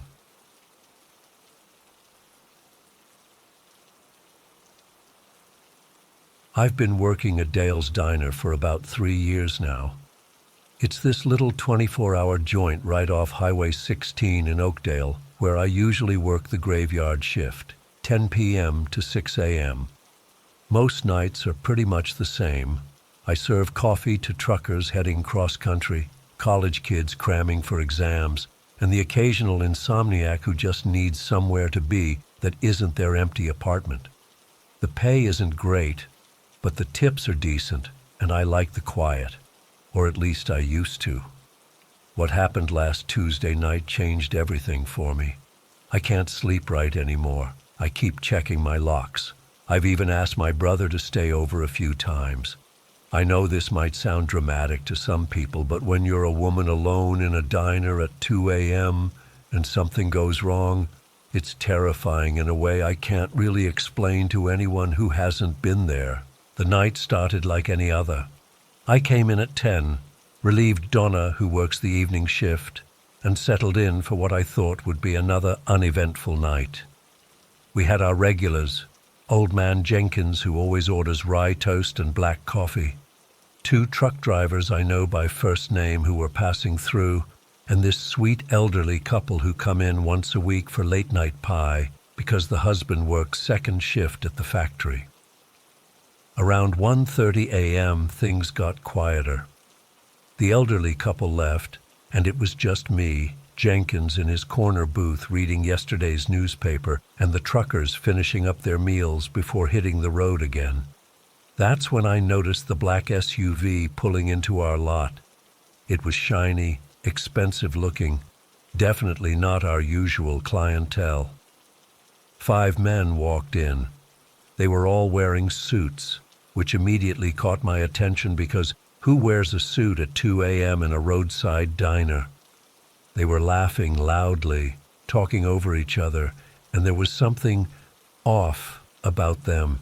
Not drunk exactly, but like they were riding some kind of high. They took the large booth near the back, and I grabbed 5 menus and approached them. "Evening, gentlemen. What can I get for you tonight?" I asked, trying to sound friendly and professional. Always be nice to the customers. First rule of waitressing. The guy sitting in the middle looked up at me. He had this smile that didn't reach his eyes. He was older than the others, maybe mid-40s, with salt and pepper hair slicked back. "Just coffee for now, sweetheart. Keep it coming." I'm used to being called sweetheart and worse, so I just nodded and went to get the coffee pot. As I poured their cups, I could feel them watching me. Not in the usual way men sometimes look at waitresses, but something more, calculating. They were talking in hushed tones, then erupting into laughter that felt forced and too loud. About 20 minutes later, a young couple came in. They looked tired but happy, holding hands as they slid into a booth near the window. I took their order, 2 cheeseburger platters and chocolate shakes, and was headed to the kitchen when I heard one of the suited men call out to them, "Hey there, lovebirds! What brings you out so late?" His voice was friendly, but there was something off about his tone. The couple smiled politely, but went back to their conversation. The men didn't like being ignored. One of them, a tall guy with a buzz cut, got up and walked over to their table. He leaned down, putting his hand on the woman's shoulder. "Don't be rude now. My friend asked you a question." I could see the woman tense up. Her boyfriend straightened in his seat. "We're just grabbing a bite to eat. If you don't mind, we'd like to enjoy our meal in peace." The tall guy laughed and squeezed the woman's shoulder. "Hear that, boys? They want peace and quiet." The others laughed like this was the funniest thing they'd ever heard. I knew I had to do something. It wasn't just about protecting my customers, though that was part of it. It was about maintaining order in my diner, because during those hours, that's what it felt like. My diner, my responsibility. I walked over, coffee pot in hand, trying to look more confident than I felt. "Sir, would you mind returning to your table? I need to serve these folks their food." The buzz-cut guy turned to me, smirking. "You serving anything special tonight, Melissa?" He glanced at my name tag, and I felt a chill run through me. "Just what's on the menu," I replied, keeping my voice steady. "And right now, that's coffee for your table and food for these customers." The older man, the one who seemed to be in charge, called out, "Mason, quit bothering the lady. Come finish your coffee." Mason held my gaze for a moment longer before walking back to his table, but not before running his finger along the woman's arm, making her visibly shudder. I hurried to the kitchen, told our cook Eddie what was happening, and brought out the couple's food. "I'm sorry about that," I said quietly. "If they bother you again, let me know." The young woman nodded, but I could tell she was shaken. Her boyfriend kept glancing over at the men's table, his jaw tight. The next hour was tense. The men got louder, more disruptive. They kept calling me over for coffee refills, making comments about my uniform, asking personal questions I deflected as politely as I could. Old man Jenkins eventually left, leaving a bigger tip than usual and giving me a concerned look. The truckers paid and headed out too, one of them asking if I'd be okay. I assured him I would be. Then Mason got up again and headed toward the couple's table. This time he slid into the booth next to the woman, draping his arm around her shoulders. "Mind if I join you? Getting lonely over there with just the guys?" The woman froze. Her boyfriend stood up, fists clenched. "Get away from her, now." The 4 other men at the table all turned to watch, their faces alight with anticipation, like they were about to see a show they'd been waiting for. I knew I had to intervene before things escalated. I walked over quickly. "Sir, I'm going to have to ask you to leave them alone and return to your table." Mason ignored me, pulling the woman closer. "We're just getting acquainted, aren't we, darling?" That's when I raised my voice. "You need to return to your table right now, or you and your friends will have to leave." The leader stood up and walked over, standing uncomfortably close to me. I could smell alcohol and something else on his breath, something chemical and sharp. "And who's going to make us leave, Melissa?" he asked, his voice soft but threatening. "You? You're all alone here, in case you haven't noticed." "I'll call the police," I said, trying to sound firm. He laughed and the others joined in. "Go ahead. You think they're going to rush over here for a little harmless conversation? By the time they show up, if they show up, who knows what could happen?" There was a threat in his words that made my blood run cold. Mason still had his arm around the woman, who looked close to tears now. "Please," I said, lowering my voice. "These people just want to enjoy their meal in peace. There's no need for trouble." The leader studied my face for a moment, then nodded to Mason. "Let the lovebirds finish their food." Mason reluctantly slid out of the booth, but as he passed the woman, he leaned down and whispered something in her ear that made her face go pale. The couple quickly asked for their check. I could see them arguing quietly. The boyfriend wanted to stay to make sure I was okay, but the girlfriend was clearly terrified and wanted to leave. I brought their bill, told them it was on the house, and assured them I'd be fine. They left, the man looking back apologetically as they hurried to their car. Now it was just me and the 5 men. I went behind the counter and picked up the phone, dialing 911. The dispatcher answered, and I started explaining the situation, keeping my voice low. "Dale's Diner on Highway 16. I have 5 men harassing customers and—" Suddenly, the tall one, Mason, was at the counter, reaching over and pressing the disconnect button on the phone. "That's not very hospitable, Melissa," he said, his face inches from mine. I backed up until I hit the coffee maker behind me. "Please, I just want you guys to finish your coffee and go. I don't want any trouble." Mason returned to his table, and I waited until he sat down before picking up the phone again. I dialed 911, and when the dispatcher answered, I spoke quickly and quietly. "Dale's Diner on Highway 16. 5 men harassing me. I'm alone. Please send help." I hung up before Mason could notice I was on the phone again. The next 20 minutes were the longest of my life. The men got more aggressive, turning up the jukebox to a deafening volume, dancing between tables, knocking over chairs. One of them went behind the counter and started rummaging through our supplies, throwing napkins and straws around like confetti. I stood there, back against the wall, trying to remain calm. I kept thinking about my phone in my purse in the back room, but I was afraid to leave the main dining area. What if they followed me? What if they blocked the exit? The leader approached me again, standing so close I could feel his breath on my face. "You know what I think, Melissa? I think you need to learn how to have a good time. Life's too short to be so uptight." Just then, I saw flashing lights through the windows. The police had arrived. Relief washed over me, making my knees weak.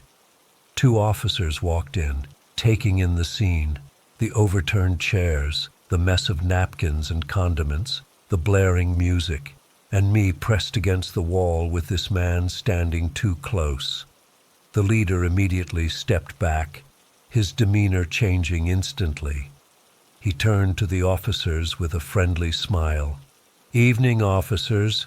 Just having a little fun after a long business trip." The older officer, Officer Ramirez, according to his nameplate, didn't return the smile. "Ma'am, are you all right?" he called over to me. I nodded, not trusting my voice. "We received a distress call from this location," the younger officer said, looking around at the men. "Must be a misunderstanding," the leader said smoothly. "We were just having a good time. Maybe got a little carried away." Officer Ramirez wasn't buying it. "I think it's time for you gentlemen to leave, now." There was a tense moment where I thought they might refuse, but finally the leader nodded. "Of course, officer. We were just finishing up anyway." As they gathered their things, the leader approached the counter to pay for their coffee. As he handed me the money, he leaned in and whispered, "This isn't over, Melissa. Oakdale's a small town. We'll see each other again." They filed out, Mason being the last to leave. He turned at the door and gave me a wink that made my skin crawl. The officers stayed until the SUV pulled out of the parking lot. Officer Ramirez took my statement while his partner checked the rest of the diner to make sure no one was hiding. "Do you know those men?" Ramirez asked. I shook my head. "Never seen them before. They just came in and started causing trouble." "Did they mention why they were in town? Where they were headed?" "They said something about a business trip, but that's all I know."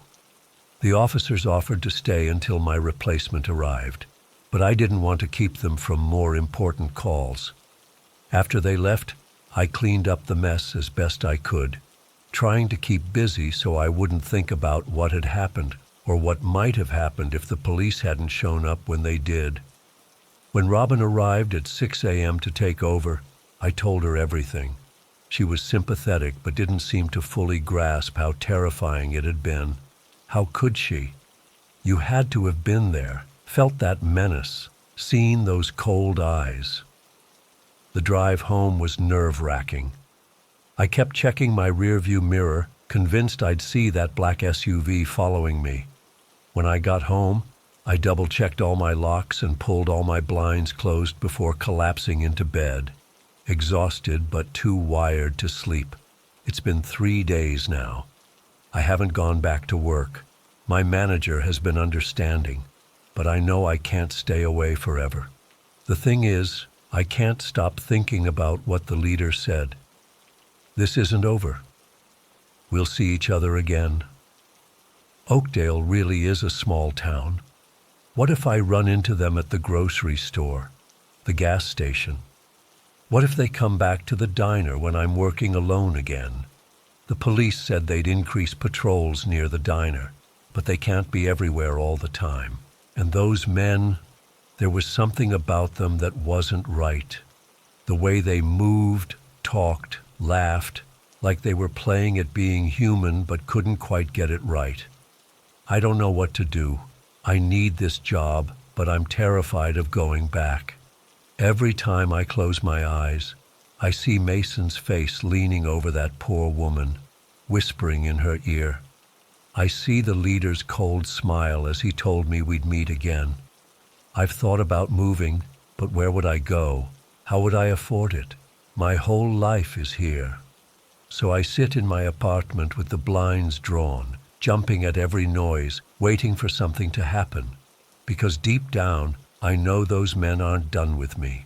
I felt it in the way they looked at me as they left, like I was something they'd come back for when no one was watching. I've been a security guard at Ridgewood Warehouse for almost 3 years now, and until last Friday, it was the most boring job you could imagine.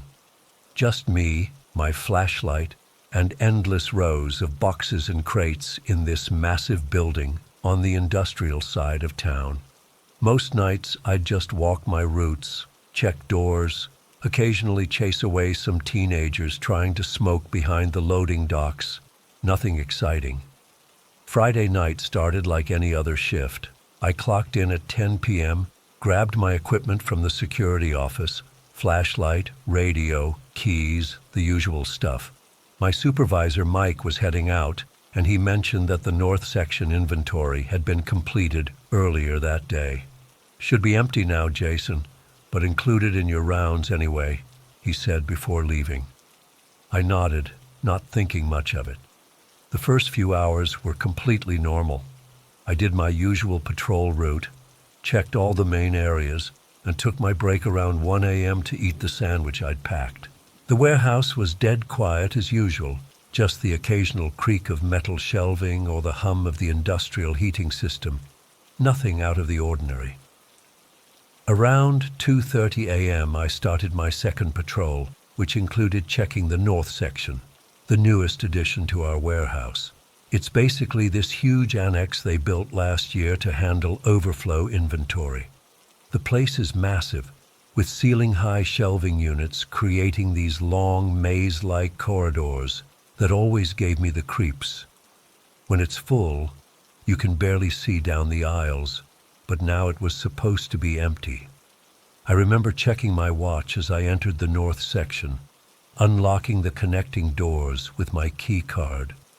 The lights in there were set to power-saving mode, so only every third overhead light was on, creating these alternating pools of light and shadow. My footsteps echoed against the concrete floor as I walked, and I could hear the faint buzzing of the fluorescent lights above. About halfway through the section, I stopped. Something felt off. At first I couldn't place it, but then I realized I was hearing something. In a completely empty warehouse section, I was hearing sounds that shouldn't be there. It started as soft thumps, like something heavy being set down carefully. Then I heard what sounded like muffled voices. My first thought was that maybe it was just the building settling.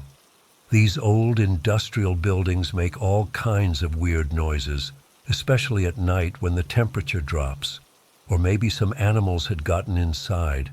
Wouldn't be the first time we'd had raccoons or stray cats find their way in.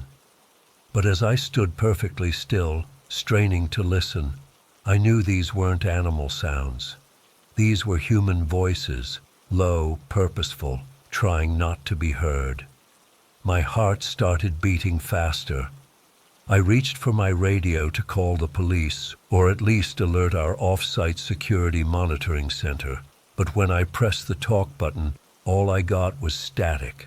The North Section had always had radio dead zones, because of all the metal shelving and the building's construction.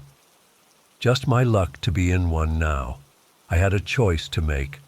Go back the way I came to get to a spot with radio reception, or investigate the sounds myself. The smart thing would have been to leave immediately, but curiosity and a sense of responsibility got the better of me. This was my warehouse to protect after all.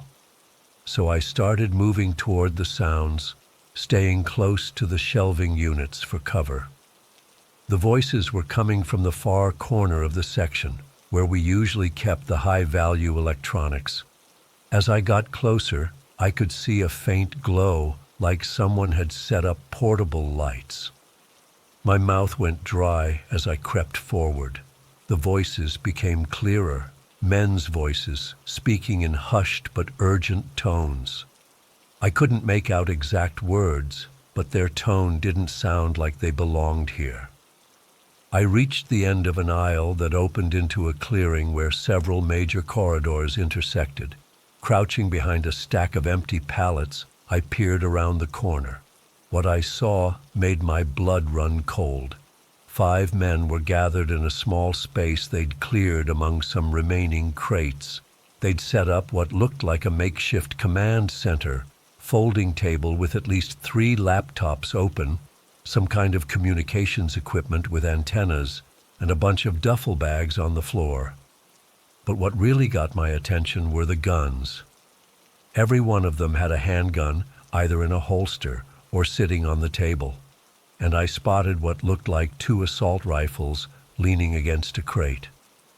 These weren't just random thieves looking to steal warehouse inventory.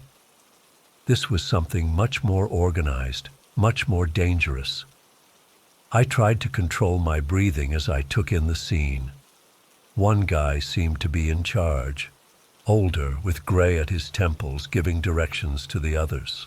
2 guys were typing away at laptops, another was fiddling with what looked like surveillance equipment, and the 5th was unpacking something from one of the duffel bags. This was way above my pay grade. I needed to get out, call the police, and let them handle whatever the hell this was. I started to back away slowly, careful not to make any noise, and that's when it happened. My foot hit something, a loose piece of metal that had fallen from one of the shelves.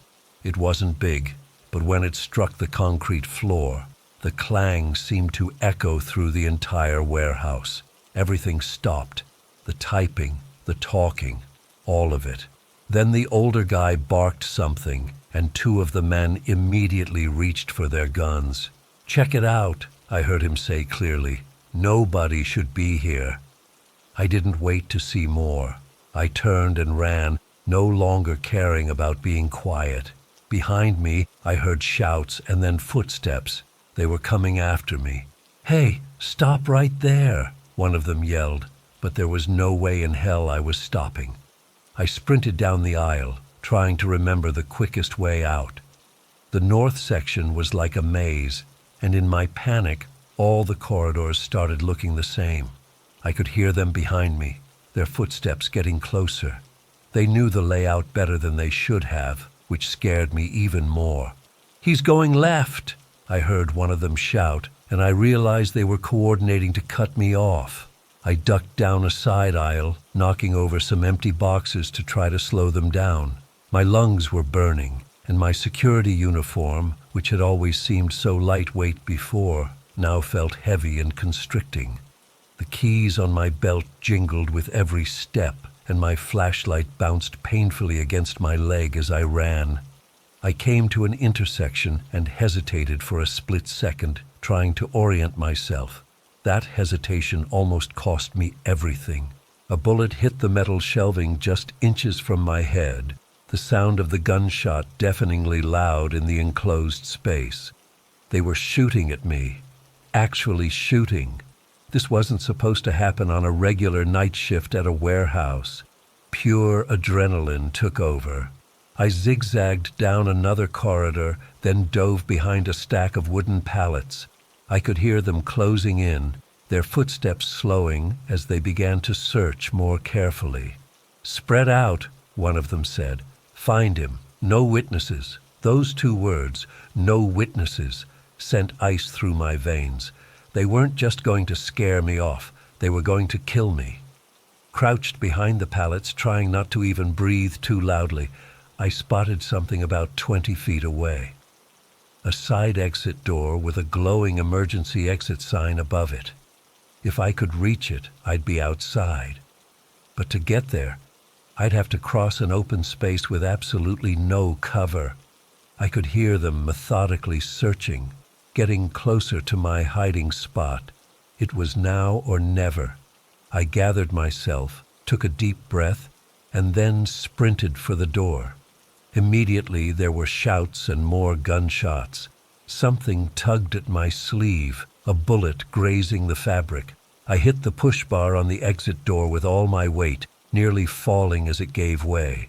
The cold night air hit me like a slap to the face as I burst outside.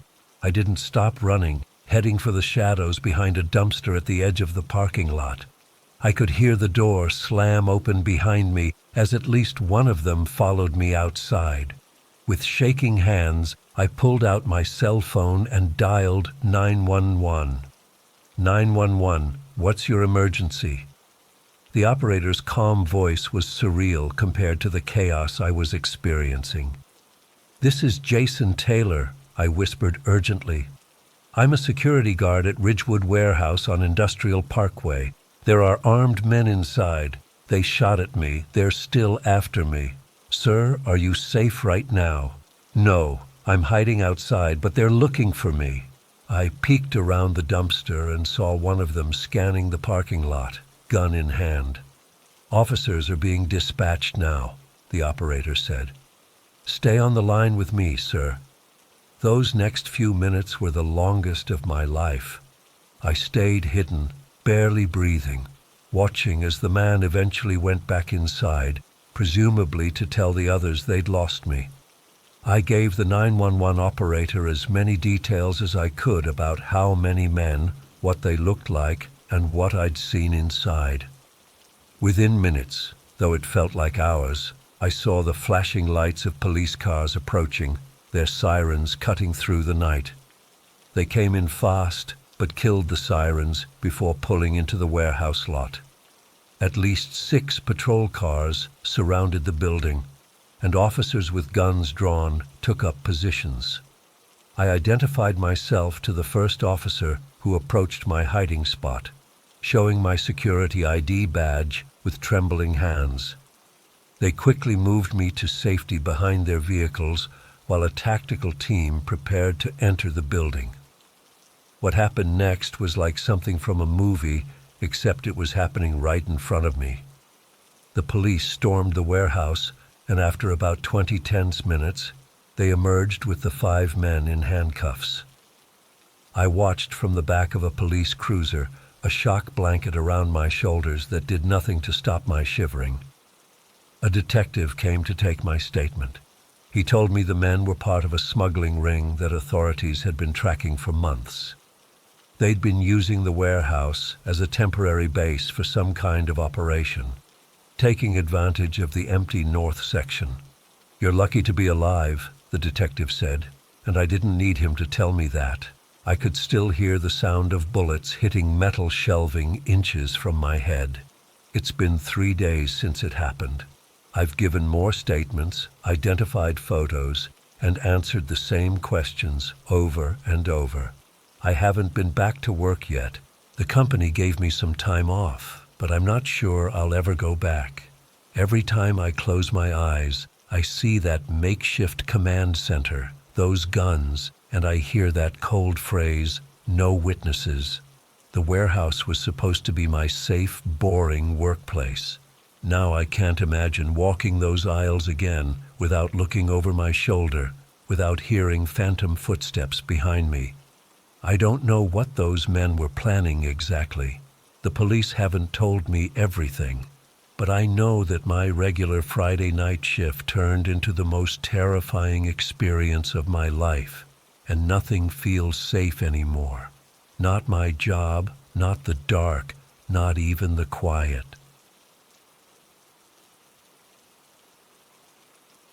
I've worked the overnight shift at WKRX for 5 years now. Just me, the soundboard, and whatever music I feel like playing between midnight and 6 a.m. Most people think it must be lonely or creepy being alone in a radio station all night, but I always loved it.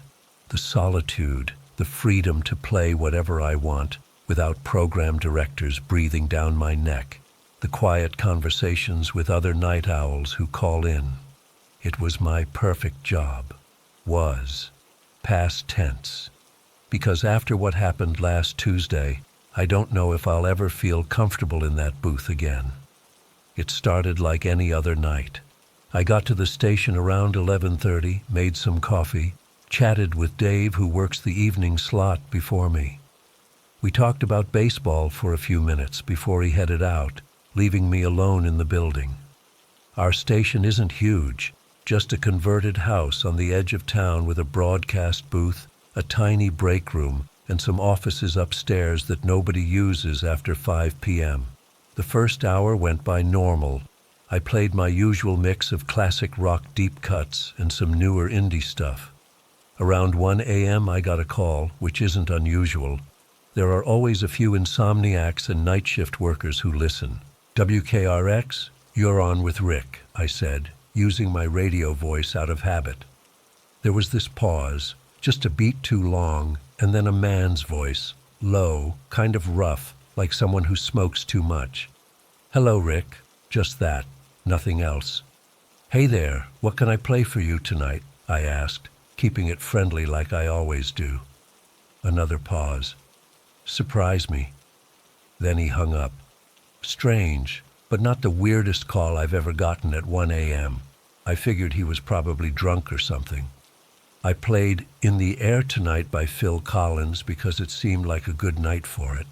About 15 minutes later, the phone rang again. Same guy. I could tell right away. You've got good taste, Rick. His voice made the hair on my arms stand up. Something about the way he said my name. Thanks, man. Any other requests tonight? No, I just wanted you to know I'm listening. Click. He hung up again. That's when I started feeling uneasy. It wasn't what he said exactly, but something in his tone. Like there was more meaning behind his words than just a simple compliment. I tried to shake it off, played some more music, did my usual bits between songs, read the weather report. But I kept glancing at the phone, wondering if he'd call again. He did, right around 2 a.m. I can see why people listen to you, he said without introducing himself. You have a way of making people feel like you're talking just to them. I forced a laugh. Well, that's the trick of radio, right? Making that connection. Yes, connection. He let the word hang there for a moment. You should be careful, Rick. You never know who's out there. Connecting. My stomach dropped. What do you mean by that? Just looking out for you, all alone in that station. I didn't know what to say. The guy hadn't explicitly threatened me, but something felt very wrong. You still there, Rick? His voice had changed slightly, almost playful now. Yeah, I'm here. Look, I appreciate you listening, but do you ever get scared, being there by yourself all night? No, not really, I lied. Listen, I need to cue up the next set. You're lying, he cut in, his voice suddenly cold. You're scared right now, aren't you? I can hear it. I hung up. My hands were shaking so bad I nearly knocked over my coffee. I blocked the incoming calls for a while, focusing on the music, trying to convince myself it was just some weirdo getting his kicks by freaking out the night DJ. Around 3 a.m., I felt calm enough to take calls again. Almost immediately, the phone rang. WKRX, you're on with Rick, I said, hoping it was literally anyone else. I didn't appreciate you hanging up on me, Rick. My blood turned to ice. He sounded angry now. Look, man, I don't know what your deal is, but I'm outside, Rick. I came to see you. My eyes shot to the windows. The broadcast booth is on the second floor with windows that overlook the parking lot.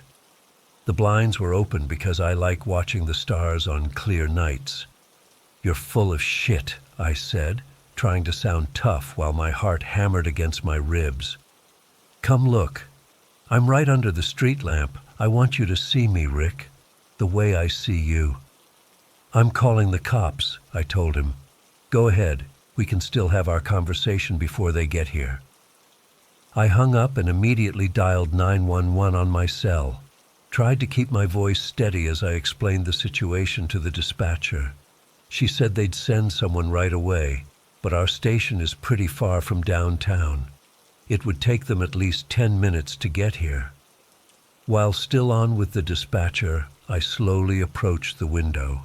The parking lot was dimly lit by a single street lamp near the entrance, and there, standing directly under it, was a man looking up at my window. Even from a distance, I could tell he was smiling. I jumped back from the window, telling the dispatcher there was definitely someone outside. She told me to lock all the doors and stay on the line until officers arrived. But then the station phone rang again. "Don't answer it," the dispatcher advised. But something compelled me to. I needed to know what he wanted. "Did you see me, Rick? I see you." I slammed the phone down and backed into the corner of the studio. The dispatcher was asking what happened, but I could barely speak.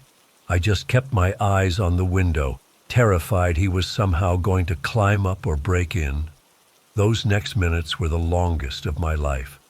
I stayed on my cell with 911, watching the window, jumping at every sound. The station phone rang 3 more times, but I didn't answer. Finally, I saw flashing lights in the parking lot.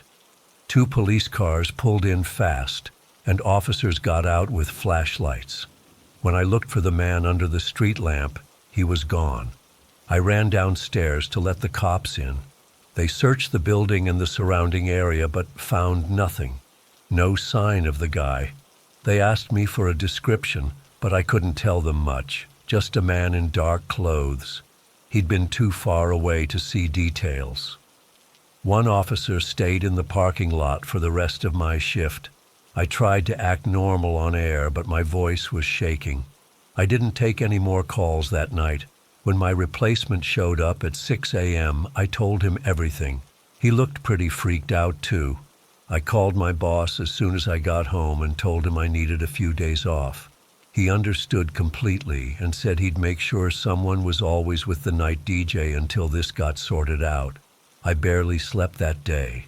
Every time I closed my eyes, I heard that voice. "I see you." I kept checking my windows and doors, convinced he'd somehow followed me home. I took the rest of the week off. My boss called yesterday and asked if I'd be back for my shift on Monday. I said yes, but the truth is, I don't know if I can go back there. The station installed some new security cameras and a better door entry system, but that doesn't make me feel much better. The cops haven't found the guy. They checked our call logs, but the calls came from different burner phones that were all paid for with cash. They're taking it seriously, but without more to go on, there's not much they can do. The worst part is not knowing who he is or what he wants. Was it just a random weirdo who decided to terrify a late-night DJ? Or is it someone who knows me, who's been listening to me for years, building up some kind of twisted connection in his mind? I've been doing this job for 5 years, talking into the void every night, never really knowing who was out there listening. Now I can't stop wondering, how long has he been listening? How much does he know about me from all those hours of me talking, sharing bits of my life between songs? I used to love the quiet isolation of the night shift, the feeling that it was just me and a handful of other night owls sharing the darkness. Now that isolation feels like vulnerability. I still don't know if I'll go back on Monday. My boss would understand if I asked to switch to days. but the thought of letting this creep take away the job I love makes me angry. At the same time, every time the phone rings now, my heart stops for a second. I keep replaying everything in my mind, trying to figure out if there were warning signs before that night, previous calls that might have been him, but nothing stands out. All I know is that he's still out there somewhere, maybe still listening, maybe planning to come back. And the thing that keeps me up at night isn't just the fear that he might return. It's that in those moments between seeing him under the street lamp and the police arriving, when the phone rang and I answered despite knowing better, part of me wanted to understand, to know why he chose me, what he saw in me that made him reach out in such a terrifying way. That's the thought I can't shake, that curiosity that almost feels like a connection.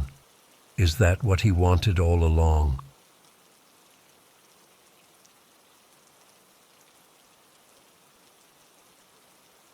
I've been sitting here for hours trying to figure out how to even start this. My hands are still shaking when I think about it. It's been 2 weeks, and I still wake up in cold sweats. I guess I should just start from the beginning. I'm a third-year med student doing my clinical rotations.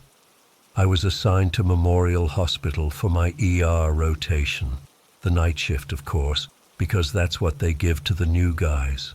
I was actually pretty excited about it. The ER at night is where all the crazy stuff happens, and I wanted that experience, you know. Be careful what you wish for, I guess. The first few weeks were what you'd expect. Drunk college kids with alcohol poisoning, a couple of car accidents, the usual broken bones and stitches. It was exhausting but manageable.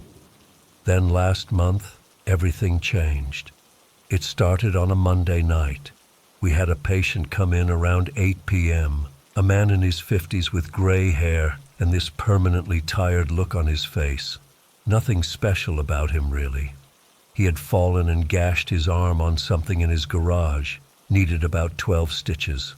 The attending physician, Dr. Rodriguez, patched him up, gave him some antibiotics, and he was supposed to be discharged that same night. I remember him specifically because he kept staring at me while I was updating his chart. Not in a creepy way exactly, just intense, like he was studying me. When I looked up, he'd quickly look away. I didn't think much of it at the time. Patients get weird sometimes when they're in pain or on meds. The next night, Tuesday, I was checking on a patient in room 204 when I noticed someone familiar in the hallway. It was the same gray-haired man from the night before, but now he was wearing a different hospital gown and walking slowly toward the elevator. I distinctly remember thinking, that's weird. He should have been discharged. But the ER was slammed that night, so I didn't have time to follow up. Wednesday night, I saw him again. This time, he was sitting in the waiting room of the cardiology department when I was passing through on my way to get some coffee. He was wearing yet another hospital gown and reading an old magazine. When he saw me looking, he immediately got up and walked away. That's when the first real chill went down my spine. By Thursday, I was officially freaked out. I saw him twice that day, once near the cafeteria wearing scrub pants and a patient gown top, and later outside the pharmacy in a wheelchair. Each time he'd disappear when I tried to get closer. I finally decided to check the system. I pulled up his records from Monday night. His name was listed as Edward Mercer, 56 years old. According to the system, he had been officially discharged at 11:42 p.m. on Monday. He shouldn't have been anywhere in the hospital, let alone in different areas wearing different clothes. I mentioned it to one of the night nurses, Sandy, who just shrugged it off. Probably a homeless guy who doesn't want to leave. It happens more than you'd think. They find empty rooms to sleep in, steal hospital gowns from laundry. Security does sweeps, but this place is huge. That explanation made sense logically, but something about it didn't sit right with me.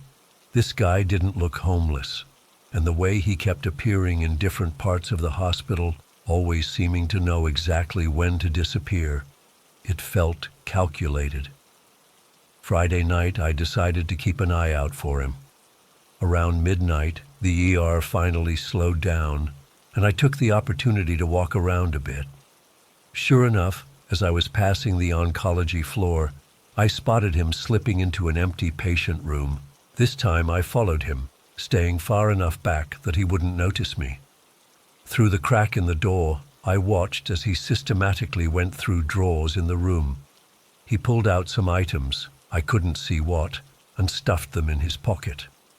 Then he opened the closet and took out what looked like clean scrubs. I stood there frozen as he changed out of his hospital gown and into the scrubs, moving with the confidence of someone who'd done this many times before. My heart was pounding so hard I was afraid he'd hear it. This wasn't just some confused guy looking for a warm place to sleep. This was deliberate. When he started moving toward the door, I quickly ducked into a nearby supply closet. I waited until I heard his footsteps fade away before I came out.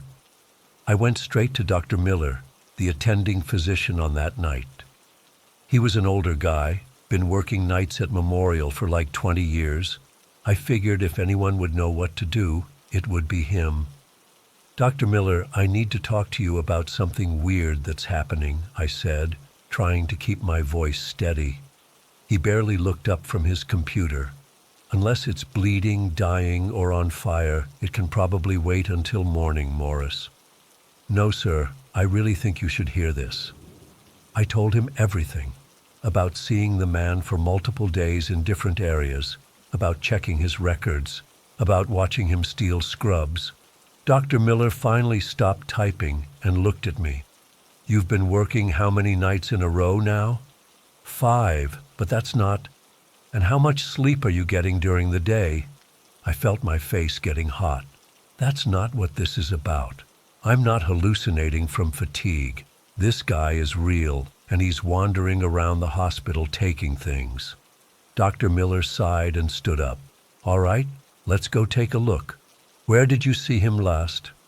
We went back to the oncology floor, but of course the man was gone. We checked a few other floors too, but no sign of him. With each empty room and hallway, I could feel Dr. Miller's skepticism growing. "Morris," he finally said, "I'm not saying you're making this up, but hospitals can play tricks on your mind, especially on night shifts. People start to look the same. Maybe you saw different older men, and your tired brain connected them." "I know what I saw," I insisted, sounding more desperate than I wanted to. He put his hand on my shoulder. "Get some coffee, focus on your patients, and try to get more sleep tomorrow. If you see this guy again, call security directly." I nodded, but inside I was seething. I knew I wasn't imagining things, and now I was determined to prove it. Saturday was my day off, but I couldn't stop thinking about the strange man. Why was he still in the hospital? What was he taking? Was he dangerous? I went back on Sunday night with a plan. I brought my phone fully charged and ready to take photos if I saw him again.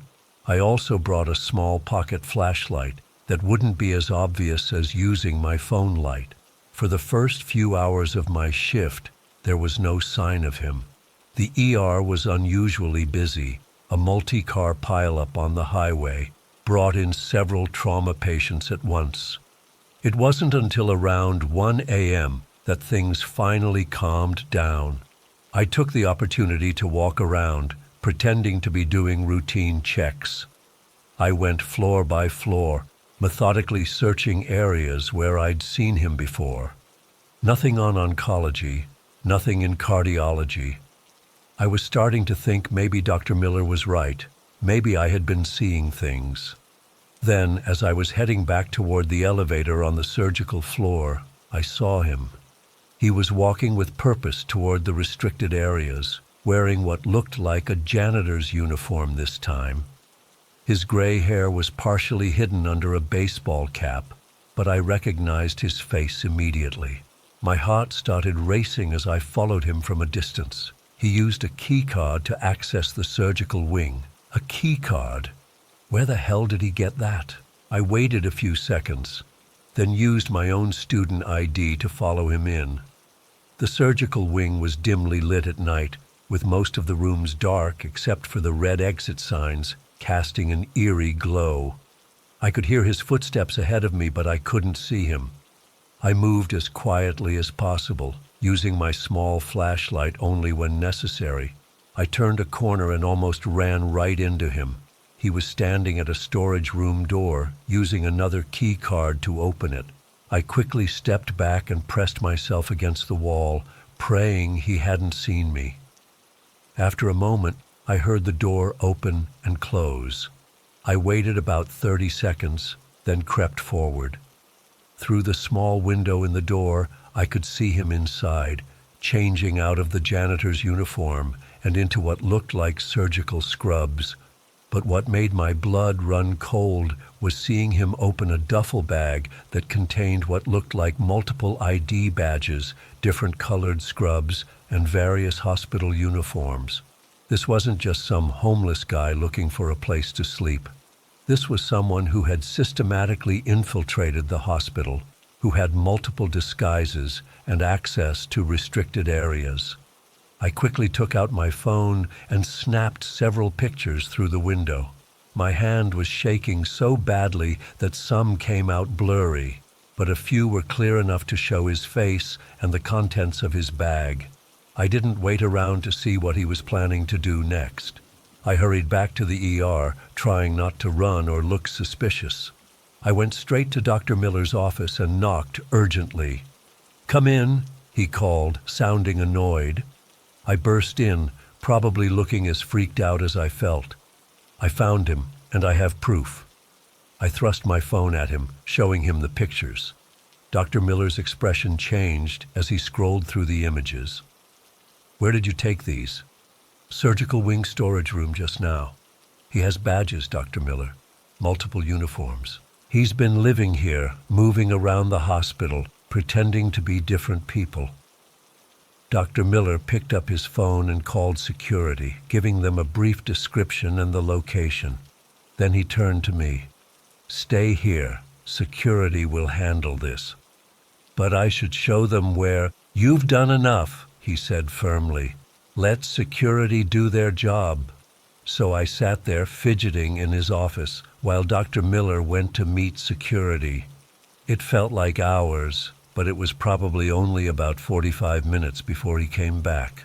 "They found him," Dr. Miller said, closing the door behind him, "in a supply closet near the OR prep area." "Who is he? What was he doing?" Dr. Miller sat down heavily. "His name is actually Edward Mercer. That part was real. He was a patient here about 6 months ago. Psychiatric issues. Apparently he was discharged to a group home, but left after a few days. He's been living here ever since." Living here? For 6 months? I couldn't believe what I was hearing. Moving from room to room, stealing food from patient trays, wearing different disguises to avoid detection. He had a whole system worked out. The bag they found had 8 different ID badges, some real, some he'd made himself. He had uniforms for a janitor, orderly, surgical tech, and even a white coat with a fake doctor's badge. I felt sick. Was he hurting people, stealing drugs? That's the strange part. As far as we can tell, no. Security found some personal items in his bag. Soap, shampoo, snack bars. But no medications, no patient belongings. The psychiatric team is evaluating him now, but initial impressions are that he's confused and scared, not malicious. But why? Why would someone live in a hospital for months, hiding, changing identities? Dr. Miller shook his head. Fear, maybe. Paranoia. For some people with mental illness, a hospital might feel safer than the outside world. Structured, predictable. Everyone has a role and a purpose. Maybe he couldn't handle the uncertainty of living on his own. I thought about how methodical he'd been, the way he'd changed clothes, the different areas of the hospital he frequented, how he always seemed to disappear just as I noticed him. It hadn't seemed like confusion to me. It had seemed calculated. What's going to happen to him? He'll be admitted to the psychiatric unit for evaluation. After that, it depends on what they find. Dr. Miller looked at me seriously. You did good work, Morris. Most people would have ignored their instincts or convinced themselves they were wrong. I nodded, but I didn't feel good about it. I felt shaken. This man had been living in the shadows of the hospital, watching all of us as we went about our work, never realizing we were being observed. The next day, I kept expecting to hear more about the incident, but there was nothing. No emails, no staff meeting, no official announcement. It was like it never happened. When I asked one of the nurses about it, she just shrugged and said, "Security issues come up all the time. They don't announce every little thing." But this wasn't little to me. I kept thinking about all the times I'd walked alone through the hospital at night, never suspecting someone might be watching from an empty room or a supply closet. I thought about all the areas he'd gained access to, all the different roles he'd played. How many other Edward Mercers might there be, hiding in plain sight? I finished my ER rotation last week and moved on to pediatrics. Day shift, thankfully. But I still can't shake the uneasiness. Every time I walk through the hospital now, I find myself looking more carefully at the people I pass. The janitor mopping the floor, the tech wheeling a patient to radiology, the visitor sitting quietly in the waiting area. Because now I know that not everyone in a hospital is who they appear to be, and some people aren't supposed to be there at all. I still don't understand how he did it for so long without being caught. 6 months of living like a ghost in one of the busiest hospitals in the city. 6 months of watching, learning, adapting. What did he see in all that time?